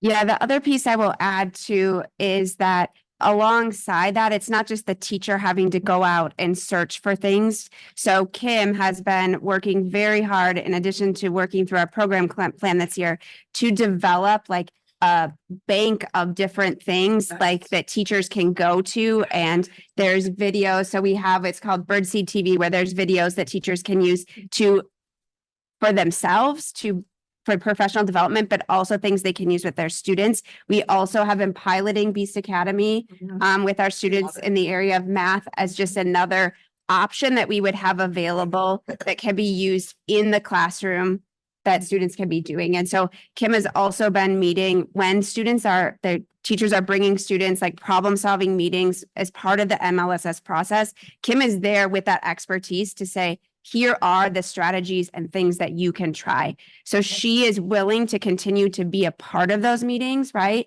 And be it one person. She's been in all of our schools this year in those meetings, helping support our students. So it can be done when you have the person with the expertise of the coordinator and then having those site-based people. I think it too is also really important to have that acceleration piece in place. We really want our kids to be in a classroom that's at their level. And sometimes the acceleration is what we need. The administration here has been very open to that. It's been a very good experience. Yeah, I think that's key, and that's been successful. And I guess keep in mind when you're saying like similar to our model for special education, there's 5 areas of GT, right? Like, so we are going to have like our art teachers as a part of this, and we are going to have, so it kind of depends on what's that specific area as well that we're building that community around the kids. As well as the individual plan for that student. I think is also an important component. Where I just think that our GT kids are often forgotten about and not planned for. I think this is an intentional effort to definitely plan to meet their needs.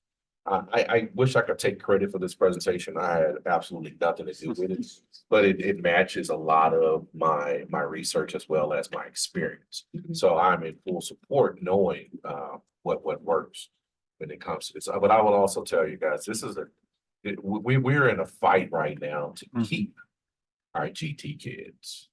So that tells you that what we've been doing just has not worked or met the expectations of parents. So this is a direct result of some of the feedback that we've received and kind of going back to the table and saying, okay, what are we doing?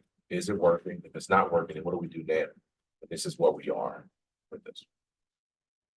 I was gonna say the same thing. It feels like we're raising the bar, and it only makes sense to keep raising the bar across the board. But to Ms. Carr's point, are we getting feedback from the teachers? Presumably some are hearing a little bit about it and providing feedback. Are they generally amenable to the in-classroom model? Yeah, it's really a lot of education, right? And talking through them. I've been working with teachers all year. I haven't had any naysayers. We've been teaching together or working together to collaborate, but I haven't heard any negatives. So, I mean, I think this is long overdue. I think it only makes sense. We have fewer teachers now, not more. And it's getting harder and harder to find staff. And so to be able to go back to the days when we had a plethora of teachers to pick from, to fill every position that we had open, may never happen again unless some major things change in how education is funded in our state. And so I think that, although I understand and appreciate this is going to be more work on the average staff member who does the work initially, but the hope is that once they get that baseline knowledge and understanding of how to identify and then how to support those students in their classes, that it will make their job easier because they aren't doing it on their own or just not doing it all. And then the kid is bored and then actually being a distraction to the rest of the classroom because they're, like, I already want to do this. I don't need to do this anymore. Is required resource spot, you know what I mean? Like, so we don't all have to search down or like other, like I'm just right now looking at the Gifted and Talented Center. There's resources in there and there's parent support groups, which I think people really don't know about. It's like parents kind of feel like they're spreading water for their child that they're advocating for. So I'm glad that that's specifically in there. Yep. So I was trained this year in sang.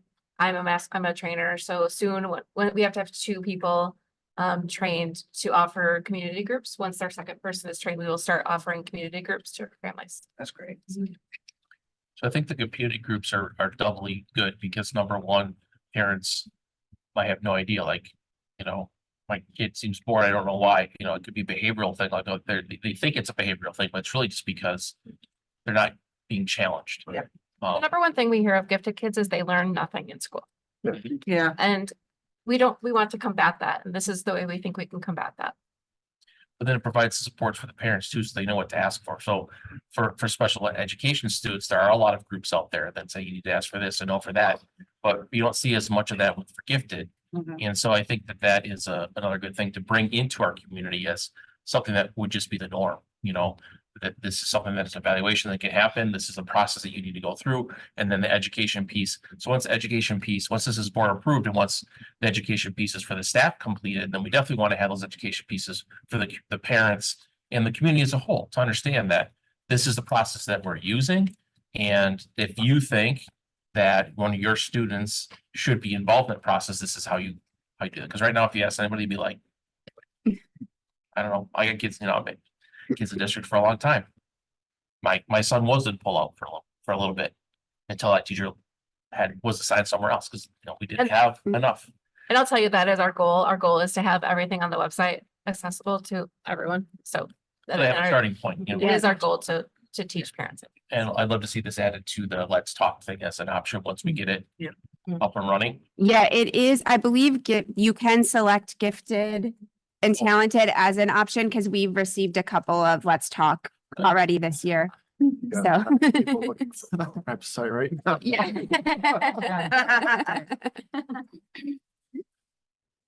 Excellent. So, Any other questions? I think that's kind of our. Mr. Burns? So with this program, it says that we're servicing students K through 12 if we take this on, but what focus is being given to high school teachers who don't necessarily see those kids for more than a couple hours a week versus, you know, the elementaries who have them all day? Because I think it's a different lift for a gifted and talented program at the high school versus the elementary schools and middle schools. So typically, gifted and talented servicing happens by your class choice in high school. So pushing those kids for AP classes and other higher level classes that fits their need and challenges them along the way. So class choice. Is that As well as we will be offering at some point other activities, competitions and things, enrichment pieces. For academic areas. So we filled in, those exactly haven't been figured out yet. so then what about at the middle school level? Because they do select some of their classes there as well as that. So we're working on math pathways right now. That's a lot. It's math pathways, but also a GT work. Getting kids to take higher level math classes. So math identified kids would have a math pathway to take that would get them to a high level math. ELA, writing usually is typically done in the classroom. It's easier to differentiate in the classroom than it is for math. So that just means reading maybe a different novel, a higher level novel, that could be done in the classroom. Okay, and then some of this with it being limited by our school year, are we looking at expanding options into our summer school so that students can actually get credits or work on things during summer that would help them stay accelerated and continue on so they can pick classes that they want or can push themselves into classes that they would like to be in at the high school level? Because if you're behind but maybe you're a classic underachiever that just was like, but then you find your fire. You can't. We actually have found, so with the new math pathways, there's two onboards to the accelerated classes. One will be at the intermediate schools and one will be a freshman year option. So we have two onboarding options to the accelerated math classes in the works, but can't answer. Sure, but I mean, there's lots of other space besides math that they can be GT. So like, can we look at some extended options during the summer schools? I think you bring up a conversation that you guys are going to hear more about probably in the next month or so, and that's summer school. Because we have to look at how we sort of reimagine how that looks. So that's a different conversation, but I agree with you 100% that some of these things could be extended in there, into there. But I don't want to touch on it now because I'll start bringing up another conversation with you guys. But I want you to know that I think you're bringing up a great topic though. And some of the concerns that I've expressed to the team about things that I saw at summer school last year. Okay. And I guess then the other piece is that I had with this is with the training that we were looking at putting into place. We have high turnover. Are we tracking then the new teachers coming in and then getting them trained and making sure that whoever's in charge or whatever someone's tracking so that we know that everybody is actually staying up with this? Because as I'm looking at this, and maybe I'm sure with this group, I don't really have a big care for GT. What I really care about is that the rigor for all of our students is high. And so if that means that, you know, a lower achieving kid is being pushed toward that middle where the hires are being pushed higher, like I don't need the tag of GT. I just want that rigor out there. And so if we're looking at this as deeper learning understandings, as we're doing that depth, as we're building on our Bloom's taxonomy, whatever we're doing, are we tracking so that we know who's going there? And is that part of like what we're observing as we're talking with people and feedback? And Yeah. We're laughing because you're touching on a lot of things that we're working on right now. As far as our professional development, our professional development library. And so we're right now trying to construct and create a way for tracking course completion, transcripts, course offerings. I asked a question the team, well, how do we track that someone attended a training? And the response to me was Google Doc. Okay, we gotta do a better. We have to have a better way of doing it. So that's what we're working with Power School right now. We already have. We already use them for School Messenger, for Schoology, and so we're working with them to hopefully design a professional development library for us. Would it be a one-stop shop where our teachers would be able to track their completion as well as the administrators as well. That's in the works.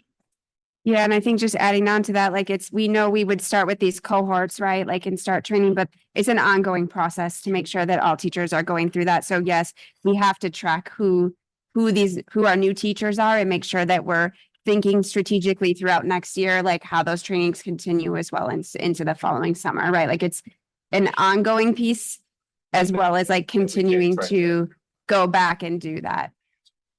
And I guess the reason I asked this, and it wasn't to be insulting or that you haven't been thinking about it, but in our last roundtable with all the different groups that we had here for the school board meeting, there were several where it was like they never had any of the training for their books, for their resources, for their other things, and no one knew where it was, no one knew how to access it, and so it's like, well, we've spent money on those resources, why aren't we getting that training? So I just want to make sure that that is a focus as we move forward. It is. It is. Thank you. Appreciate it. So as I sit here as a parent of a 8th grader at FLW at the high school, so instead of flooding you with all the questions that are running through my mind, maybe I can generalize it into one big question. So for parents like me listening to this and thinking, oh gosh, so the classes she picked for next year, are these all okay? You know, because I know there's a lot of changeover and a lot of things happening as you guys are figuring this all out, because I've gotten numerous emails about the GC program and all that. And I will admit, I didn't throw myself all into it because I thought, oh, she's got it, it's all good. But now I'm like looking at her courses for next year and just wanting to make sure it's right for her and that it's not too much, but it's enough, that kind of a thing. And, and she's in some of the accelerated groups in the classes and whatever. And so what would you suggest to other parents listening that have eighth graders going into high school? To make sure that what was picked, I mean, yes, I saw, like I see it on Schoology, but I mean, I just want to make sure like that is good and sufficient for her and where she's at and things like that. And not that she's setting herself up to be so overwhelmed that she freaks out as not just being a freshman, but then with quite a heavy course load. What would you suggest? I would say, listen to your counselors, listen to your teacher advice. Okay. They know best. Okay. Yep. Sounds good. Thank you. So a couple of things, we're going to have this presentation available for the community.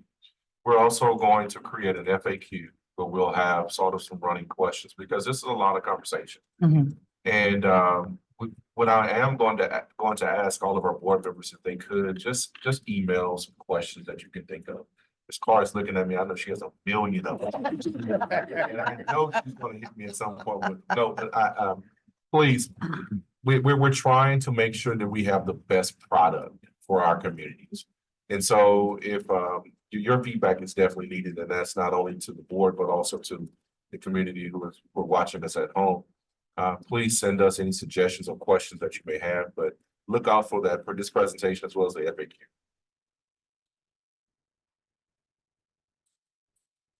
One other thing that I would suggest is if we talk about these trainings and we talk about other things too, with the staff turnover that we've had, which we're hoping we're going to start seeing reversal in. But with the understanding that you're never going to have no staff turnover, that when we have an onboarding of new staff, that this is something that is included in that onboarding. You have required trainings, bloodborne pathogens, all those things that you have to do. And I granted, I don't know how in depth or what, how lengthy this training is. But what I would envision is that all new staff would undergo it automatically. It's not like, oh yeah, I got to get on. No, this is like part of what you're doing, at least for those staff that are coming in new to the school year, with the understanding that obviously staff coming in halfway through, we might have to do something a little bit more, but with the same understanding that we want to get you in this training as soon as that we can, so that you can service your students that you are teaching currently the best that you can. So that's how I would envision this. And with other things that we are doing, we have these things that everyone has to, we expect all our staff to be able to do. When we get to that point, that training should be worked into what that onboarding is. I think that then you don't have to keep track of it because, hey, new staff, well, you went through all the training. Okay, good. We know that it's done. And now we can evaluate as how that's working and then help support as they move through. Because it might be different. GT programs are different in different districts, or if they even had anything, if they're coming fresh out of school. So it's something that I think is important that we, this is the expectation. This is how it's going to work. This is who you go to in your building if you have questions, that sort of thing. Absolutely. Thank you for those suggestions. Any other questions from the board? Well, thank you so much for bringing this to us. I know I've been waiting and with eager anticipation. Ever since we had that one discussion after you joined shortly after you were there for 10 days when we first talked. So thank you for all the work that you're doing and helping support this and develop this plan. And we'll look forward to seeing the proposed policy come before us here in the next few weeks, hopefully. Thank you. Thank you. Thank you so much. Thank you. Thank you. Thank you. Thanks. So do we need to pause or do you want to move right into our second workshop for the evening? Takes 5. Isn't it a third? This one. Back. It's just this one. I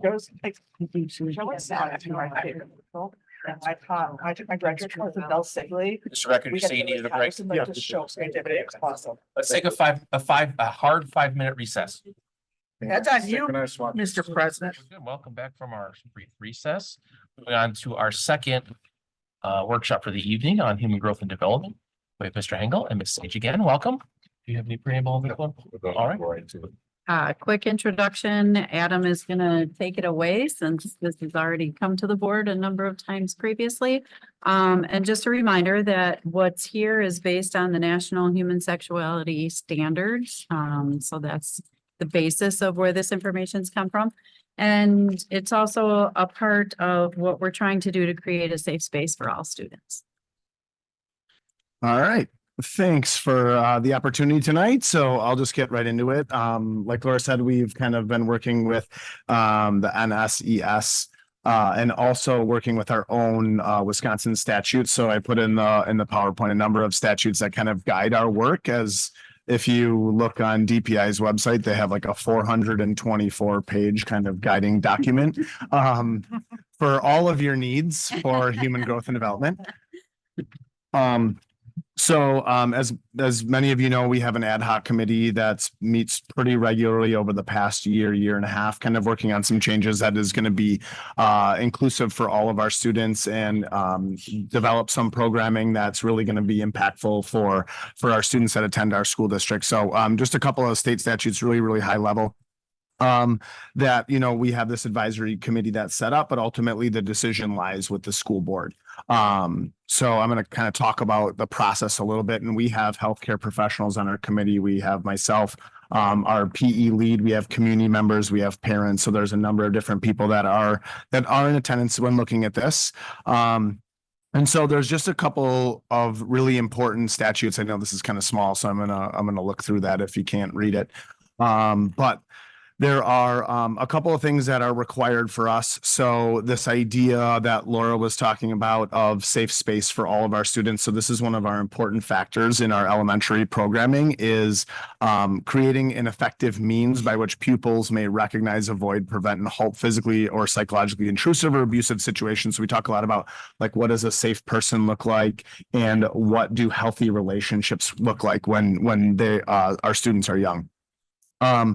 Also, again, this is from a number of years ago, but our programming is abstinence is the only reliable way to prevent pregnancy and STDs. So that is like at the forefront for all of our programming. We're looking to provide medically accurate information around HPV, HIV, AIDS, pregnancy, prenatal development, and childbirth, what the parental responsibilities are, and the socioeconomic benefits of marriage. And again, you know, abstinence being that preferred choice of non-married students. That's the forefront. Also, criminal penalties for engaging in sexual activity involving a child. Also, you know, this is currently we have our programming that's up on our website that's our due diligence to parents. We usually email out. Parents are able to see this as we have always in the past. We send communication home, both at the district level for a preview and also at the school level. So parents are able to request that information, or also request an opt-out if they feel the need for their child. So here's the opt-out piece. Again, I think there are a number of you are still on the board, but we have, you know, an opt-out piece versus an opt-in. There are other districts in the state that have an opt-in, but you know, we hold the opt-out piece. So that's available to any student in our district. So our committee process. So what we've spent what feels like a couple of years now evaluating our current content across our grade level. So currently what we have right now is we have programming in 5th, 6th, 7th, 8th grade. And then we have our health course that's taken by 10th graders. And human growth and development it's approximately a 9 to 10 instructional days within health course. But then there's also other things that are delivered in health, like AODA, mental health, you know, just basic physiological pieces as well. So what we've done is we've worked as a committee to build some consensus on our topics, delivery, and what appropriate grade level material is. So what we use is like a stoplight feedback system, and we've gone through multiple iterations of this. I know some of you have been to some of these meetings. I'm trying to find. So what we typically do, I'm looking for some with some dots on it. What we typically do is we've made some slideshows over the year, and what we do is we just lay out all of the slides, and we have our committee members place either green, yellow, or red dots on there, and then they write feedback right on there. I go in with our PE lead with Mr. Marks. We go in, we make those changes if we come to consensus around that, and then we bring that same piece back the next time, and then just kind of get a fresh read on it, fresh set of eyes. This has been pretty powerful for our group because it keeps our conversations really grounded in the work, and we're constantly digging into that grade level programming at all of our meetings. So that's really the overview of our committee process.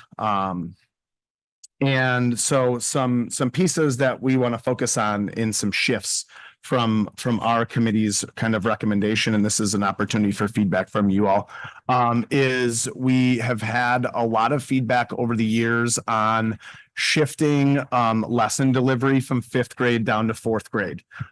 Seeing students' bodies mature a little bit earlier, and wanting to get out in front of some of those changes, wanting to get out in front of some of those hygiene conversations, which is also ultra important coming into 4th grade. So looking at essentially delivering that content in both 4th and 5th grade. Very similar content, kind of builds on each other. But the introduction of, you can kind of see from the proposed handout here, I think it's like about 2 30-minute periods during the course of a student's 4th grade year, where they're focusing on like my body, what is my body, and then also again the hygiene pieces, which is also super important.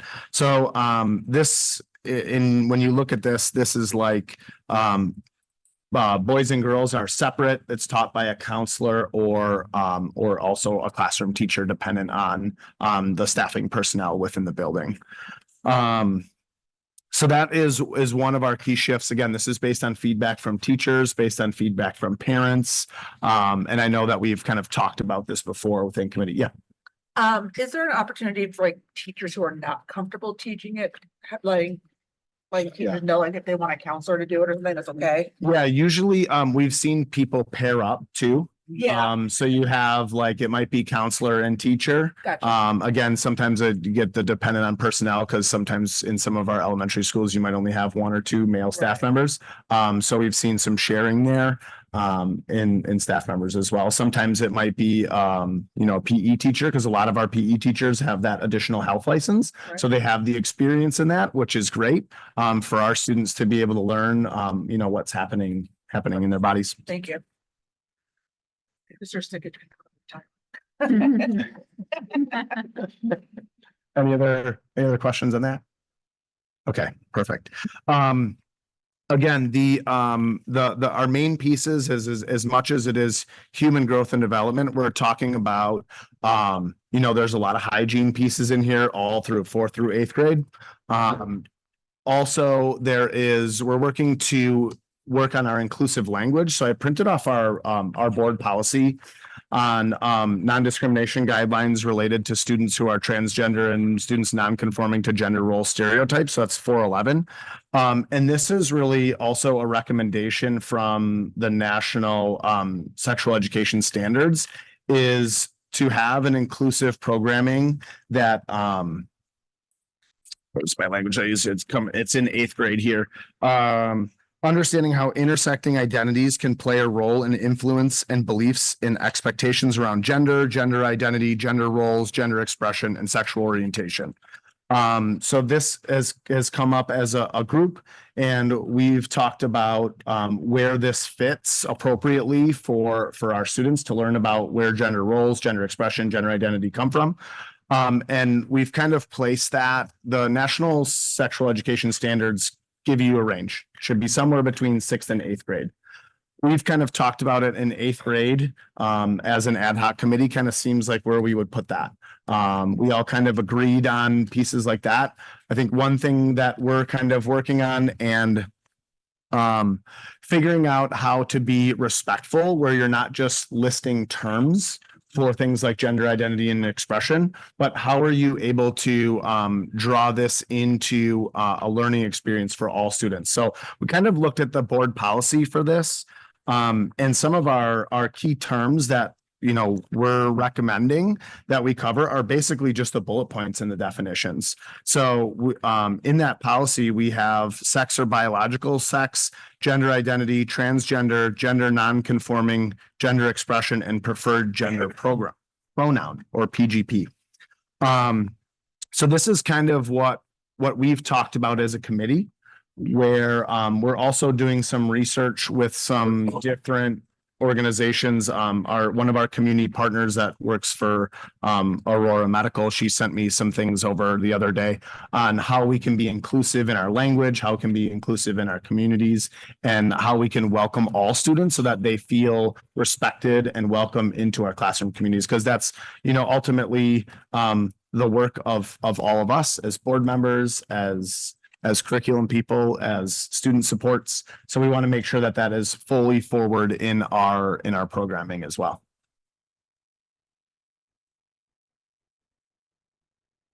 Any questions on that?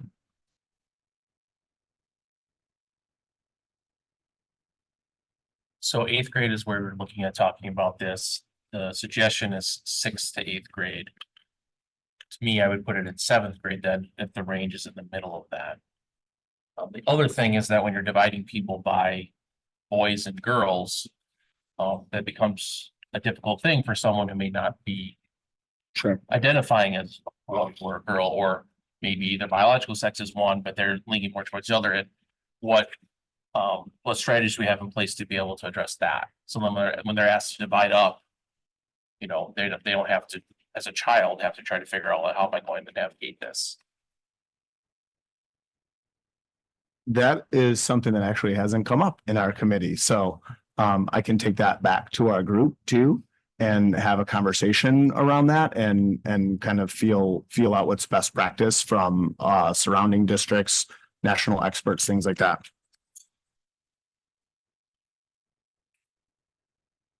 I have other things. Brendan? I got all sorts of things too. One of the things that I don't see on here is consent. And I see that we have respect in there, but respect means something different depending on your cultural background and beliefs.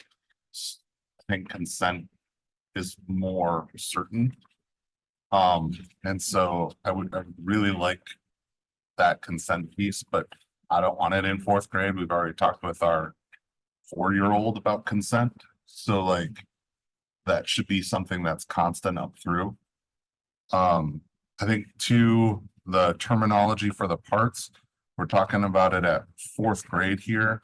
But I think that that's something that for our educators, we should make them aware of, that this is the correct terminology, because my children have been scolded for using correct terminology at school and say, no, that's our private parts, which then that goes and puts forward where it's harder then to talk about abuse and other kinds of things because they're shaming.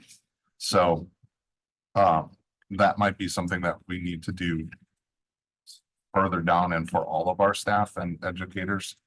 But the other big thing that I'm actually kind of curious about is why we have girls only for like 6 different things and we have boys only for like 1.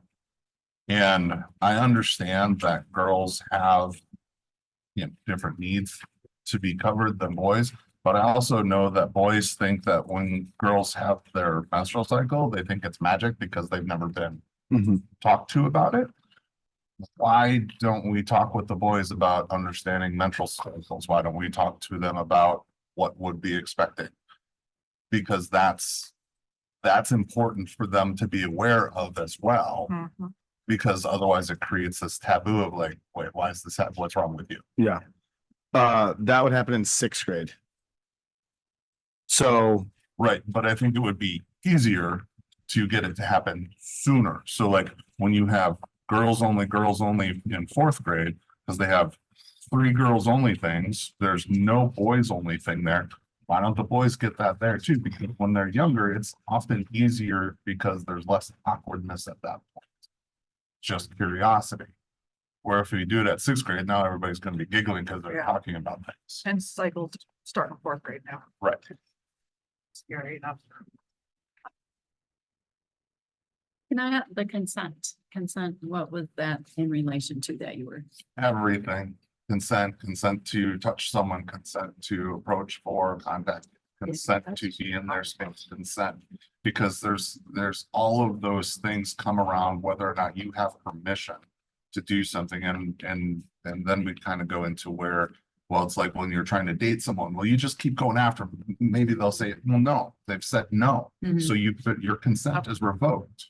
Like Yeah. that should be that top piece of consent is there of like, you have permission or you don't. If you don't, we're done. Like, Right. that's it. And that's for you. That's for towards an adult. That's towards someone you're interested in, whatever.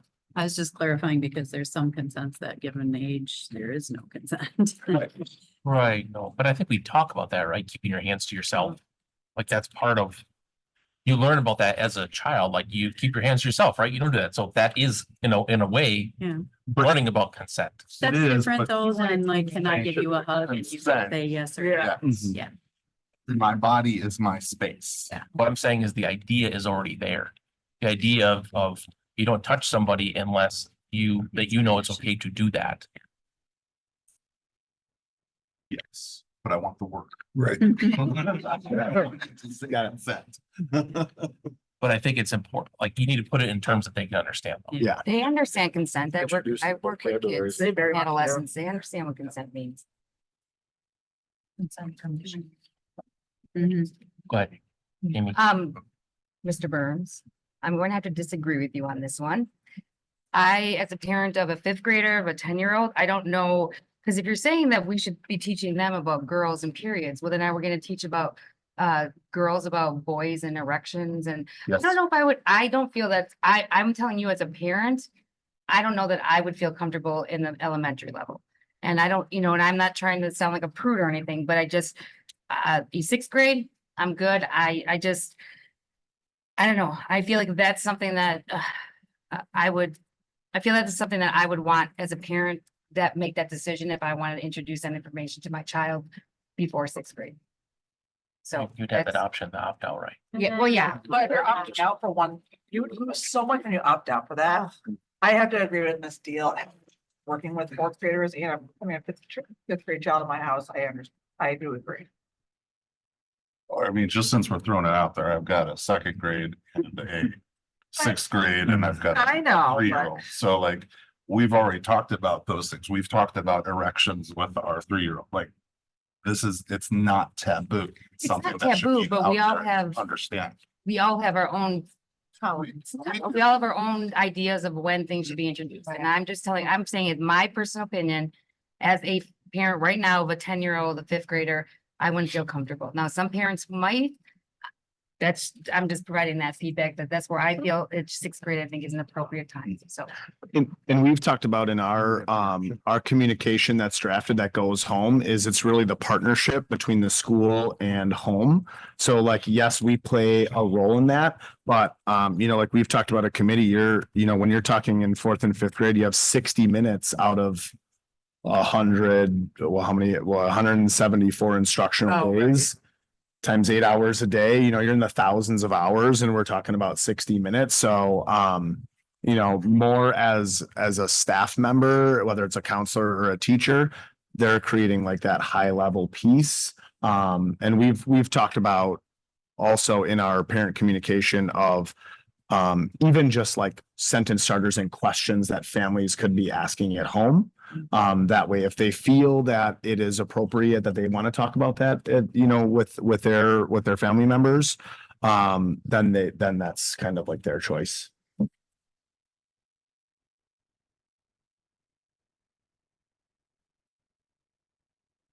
Remember, Brendan, that we represent with our district and I understand you represent our district. I get that. Like, But I mean, don't like- do that to me.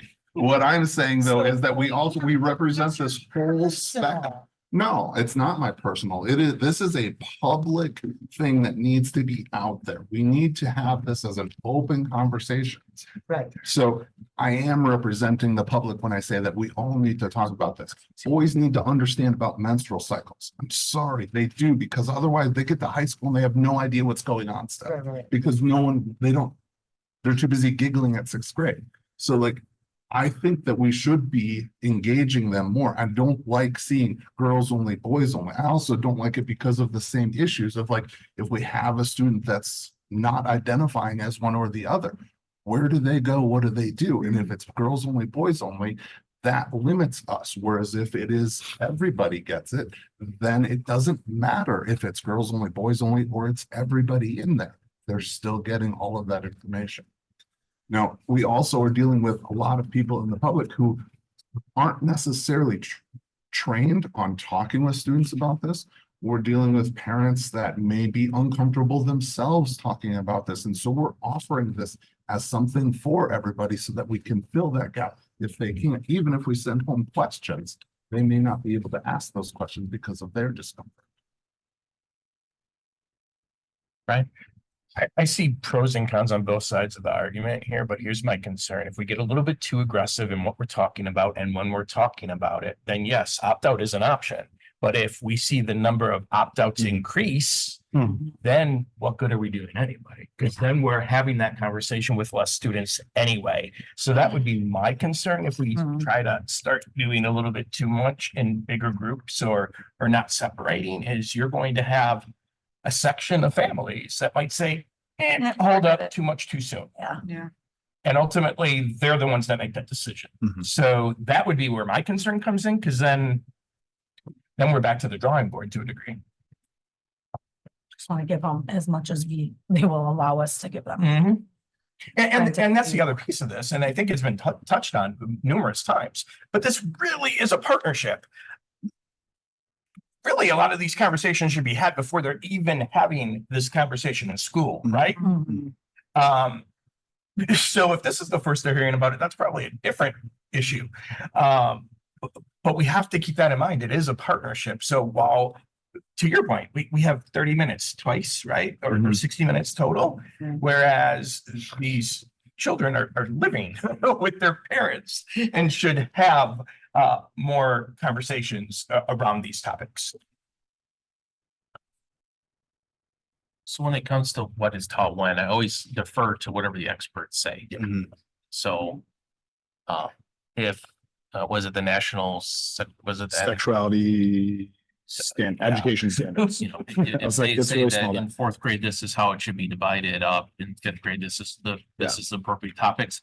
That's where I would lean towards, because this is less individual and more like this is what research has shown to be the best time to do that, where it's most acceptable for students to hear this information. My concern is when we start dividing up what is taught. When and ensuring that when we're talking about 411, but we're then using very binary terms when we're talking about how we do this. And so I think that has to be thought about. So that even when you're outlining something like this, that we're not using boys and girls, we're using other terms. And I think that would make it simpler when you're trying to make that division. Now, hopefully this is not something that is coming all of a sudden when this is happening. And maybe it was something that's already known about, so that a plan could be in place for when these days come about. But I don't know. We don't know. And I think that it's important to think about, so we don't ostracize and ensure that we are being as inclusive as we can when we do this work. Yeah, there's notification that is done ahead of time, so that gives that time and space to be able to, as things are growing and changing and for us to be able to have those conversations with people to decide like what's the best way to handle new things that are coming our way that we haven't done before. I was gonna put my 2 cents worth in as far as like somebody who's actually taught this in the past in a number of our schools. I see it from the standpoint of there's a limited amount of time that you have. And I believe that what it is a progression of like, what is my body and what do I learn about my body? And then that progresses to other bodies and what happens in and then bodies together and how that all kind of works from that level.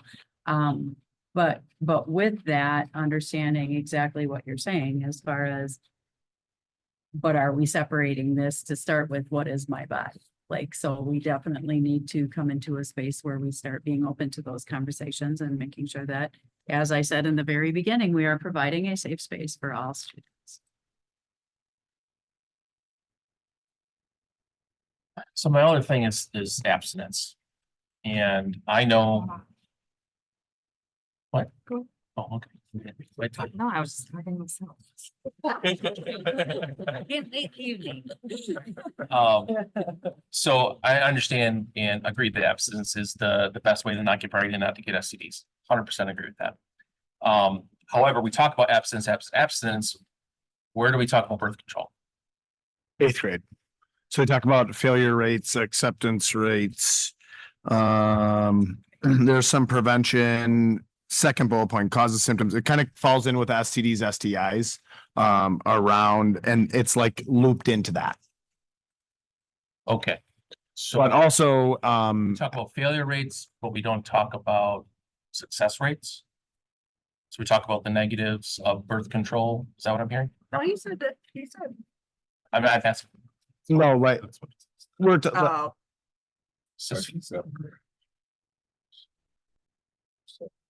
Failure rates of prevention. Sessions, STDs, and STIs, the thought, failure rates of prevention method. Yeah. Should also talk about success rates. So when you're talking, so is the failure rates of prevention options, is that literally what you say? I think it says like, using a certain type of contraceptive is this percent effective, 92%. This type is this 97%. This is 99%. Abstinence, 100%. Okay. Change the word then to effective rates. Effectiveness, maybe instead of failure. Sure. That just makes it sound really bad. Effective. The F word. So we'll use the E Also, word. why is it? I mean, I get kind of why it's with the STDs, but that also just kind of seems like a fear mongering tactic rather than this is something that lots of people use all the time. Sure. And then, STDs are there and they can happen because of, but Yeah. But in 8th grade, we're trying to scale. Yeah. And part of it too is I mean, ultimately. when you, and what this was brought up in one of our committee members, is like, yes, this would be where it fits kind of in like the progression of 8th grade is like understanding that these are pieces, but you're still 13.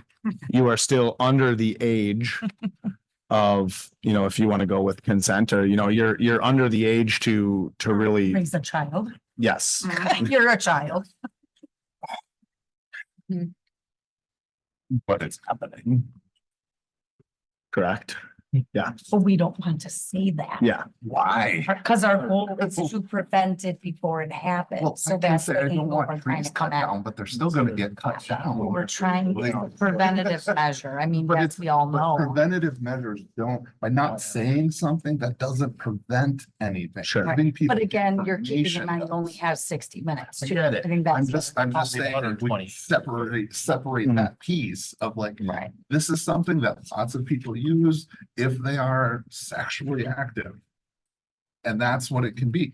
If you are sexually active, these are the consequences of some of the things that can happen. And like, they should be separate, not as part of the same piece. It's like, hey, this fails, you're getting AIDS. Like, that's fear mongering. Abstinence only in sex education doesn't work. That research is very, very clear. Mhm. So for me, it's all about knowledge is power, right? Knowing about things. Obviously, we don't want these kids to do that. Right. It's not an instruction manual, right? But if children make poor choices, it's better to have all the information than half of it. And I almost hate saying it, but that's why I would almost argue that birth control should be talked about before 8th grade. I almost feel like that's too late in today's day and age. But that's just a personal thought, I guess. I mean, I think the stats kind of show that, and that's, I haven't seen updated stats recently, but I know that's kind of how things were trending. That more middle school students were active. And as such, 8th grade might be a little bit too late for some of those conversations, but again, parents should also be having some of those conversations. Well, like you're saying, that just opens up a whole other I know. can with then the parents and acknowledging Yep, things and I doing know. something about it. And I mean, it takes on so many other. I know. Well, they You can opt know. out of individual lessons within programming as well. Mhm. So they could still pick the comprehensive one and say, but I don't want to learn about birth control. Right. That's probably going to be up one of the sessions, one of the 4. Because both 7th and 8th grade are under 20 minutes. Yeah. And yet still kids can go on social media and find all sorts of crazy stuff. Which is why it's important to have it taught by someone who actually was taught, Presenting. trained how to do it, you know, and how to speak to kids this age instead of just what they can find on the Right, internet. I hope that they listen, yeah, exactly, Anything but the internet. yeah. Is there any guidance from the national organizations on when talking about birth control? So I have that here. It's all a window. It's all, they just say grades 6 through 8. I see. Yeah. Healthy relationships, consent, anatomy. You know, it's all kind of, but again, it's within the window. So that. Be close to doing it in seventh grade. Yeah, that too. Seventh grade. One of the other conversations that we did have too is, you know, typically this happens in the spring. That's just kind of how it's really always been. We have talked about maybe moving it to a fall conversation. Okay. Like, you know, for this year in our remodel, it's going to be a spring conversation, but we talked about like, you know, what if, because when you think about, you know, as we've heard several pieces around like a fourth grader's body developing, if that conversation happens in October or November versus April or May, you know, it's a big difference. So that, you know, that's one other shift that we could make is to have that conversation earlier in the year. You know, you're basically, that's also another option. Ms. Carr. So I feel like this committee has met several times and you said that you had many iterations of this and you went through a process and you're bringing it to us. And I feel like in the moment, we're like, hey, well, what if we move this to seventh grade? I don't feel that that's our job right now. I feel like you guys have done your due diligence. And unless there's something very glaring that we would be opposed to as a board, I think we need to say they've done their job, their work. We listen to it. And I think that we should not be willy-nilly making changes. Like, let's now make a note to teach that in seventh grade instead of eighth. I don't agree with that. I think we should keep with it if we're overall generally agreeing with it. Yeah. Who knows? We got to go with what the experts say and what the committee said. That's a hard pinpoint. I agree. However, this is also our only opportunity to make any comments and any feedback, right? Because we're not part of that committee. So if we have thoughts, not necessarily saying changes need to be made before we vote on anything, but it's good information to have in terms of what we're thinking long-term, right? That's why we have discussions. And I think it's important to get those out no matter what way, shape, or form it goes. Yes, I think this is wonderful, rich discussion. I love that we're taking the time to talk about this. It shows that we care and we really want to make sure we get this right. But what I'm saying is getting it right is not going to be in this moment for us. Well,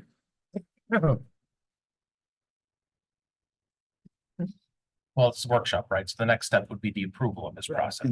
Yeah. So I mean, I think it's important to get this conversation out because that way, when it comes before the board, we're not then doing it again. Yep. Yeah. Right. And, you know, the other thing is that, you know, we had very antiquated human growth and development methods. In fact, I believe the 10th grade piece, we're still trying to get a new curriculum adoption for that. Yes, I've recently had some conversations with DPI, who is doing a little bit more on their end where they're coming out with their own pieces because they're finding, you know, we look at textbooks, a lot of textbook companies are kind of out. The one that we liked was published in 2014. That's, you're already 12 years old. So I've had some conversations with I believe she's the director of physical education and health, and her approach is invest in people, professionally develop people, and have more of a homegrown that fits what your community fits, your board policies and things like that, rather than going out and buying a textbook.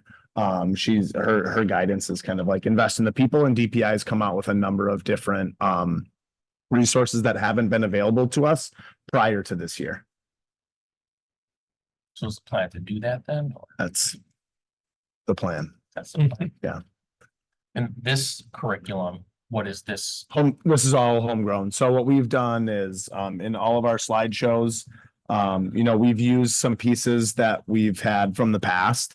A lot of, as you know, we haven't had this process in a little while. So some of our facts were, CDC 2012.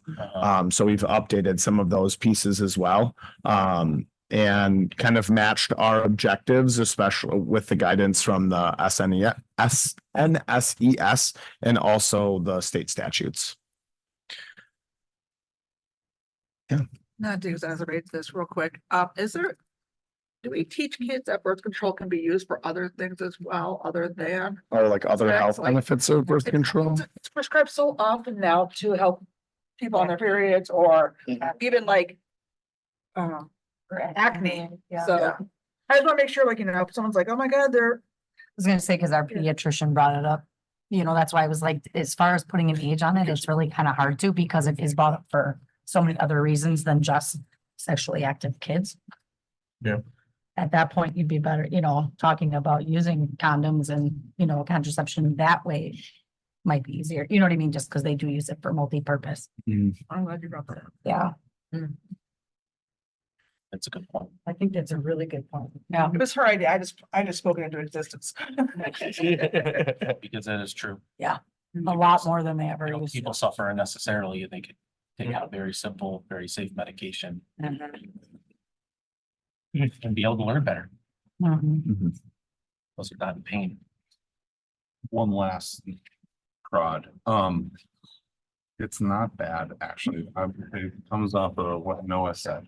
The with the experts and with this going on, is there any recommendations on dealing with the social media images of what kids are seeing? Because part of the reason that the conversations have happened in our house is because they've seen kids' social medias things going on.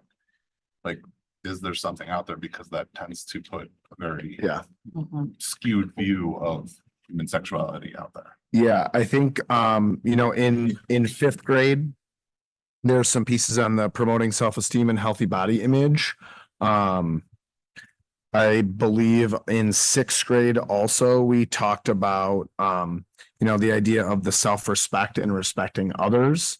So in terms of, but that is something that we can kind of amp up in terms of the social media pieces. It's interesting when we looked at the lessons that we've had in the past, it only said like TV. I talked to my sixth grader. I'm like, what do you think TV is? And she's like, well, like Netflix and Disney Plus. I'm like, no, like, like when we watch the television where you have to watch commercials. And she had like no concept. Sounds right. So I think that's important too, is to have some of those pieces in there. Well, I'll make a note of that if I'll say it's on the everybody was kind of shaking their head. That's great. The first one. Yeah. Media mention at least. I think too, as That is differently. yeah. Oh, book not and social print media? and- Oh, sure, okay. Yeah. Okay, yeah. Some of that gets covered though through the different lessons through SEL. When I think Mhm. about that Oh, too, is okay. that there's areas where it's like taking into consideration, what do you see on social media? Not just as far as sexuality, but bullying, the whole gamut, like kind of. Or just I several of the articles and reading about this, because this is something having kids thinking about how to converse with them. Yeah. That social media point specifically. Yeah. In what people are showing, what they're doing, then they have access to things at a much younger age than what we did. I mean, like, And there's the safety piece to it. there's the safety piece and there's, what's okay. And that's also where that consent piece comes in, because they might see people doing things there. that It's like, nope, that's not okay. Yeah, typically how what we've looked at for the programming is you're really like developing, it's kind of like a spiral. You're taking what you have in fourth grade, developing a little bit more and adding a few things. Take fifth grade, put it into sixth grade and add a few things. Take sixth grade, moving into set. So we've kind of, but I think that is, definitely warranted as we see. I mean, that impacts so many children. We'll put a heavier emphasis on the social media piece. Yep. Good call.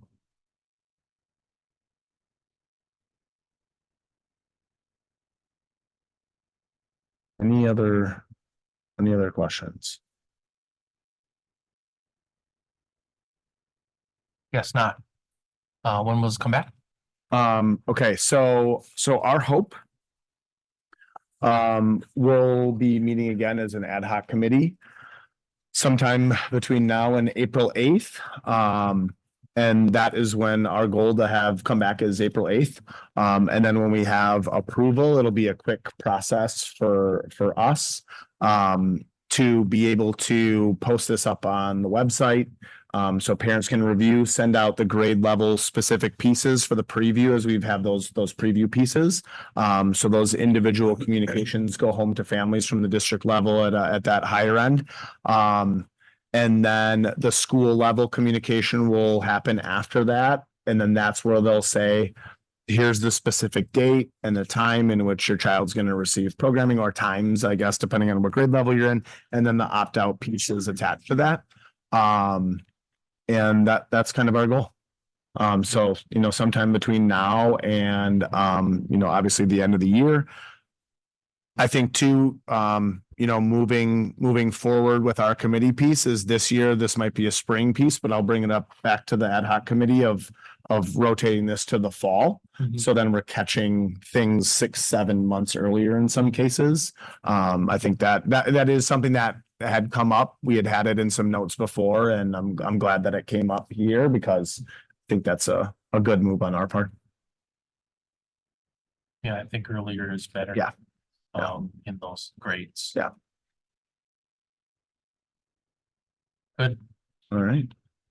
Thank you very much. Yeah, thank you. Thank you. Thank you. Oh, yeah, here's my timeline. No. Next slide. Any questions and feedback? Oh, I'm glad you got to that. I have a few. All right, so that is the end of our workshop for this evening, and we do need to have an executive session. So before we break for that, I would look for a motion in a second to convene into executive session pursuant to Wisconsin statute 19.85, parent 1, parent F, for the purpose of considering student disciplinary expulsion orders, which if discussed in public will be likely to have a substantial effect on the reputation of the students involved. So moved. Second, Roll call, please. yes. Mrs. Carr, Yes. Mr. Burns, Yes. Mr. Becker, Yes. Mrs. Kaiser, Yes. Mr. Keller, Yes. Mrs. Lee, Yes. Ms. Steele, yes, Mr. Sickich, Yes. President Lee. Yes. All right, we'll take a short recess to get into executive session.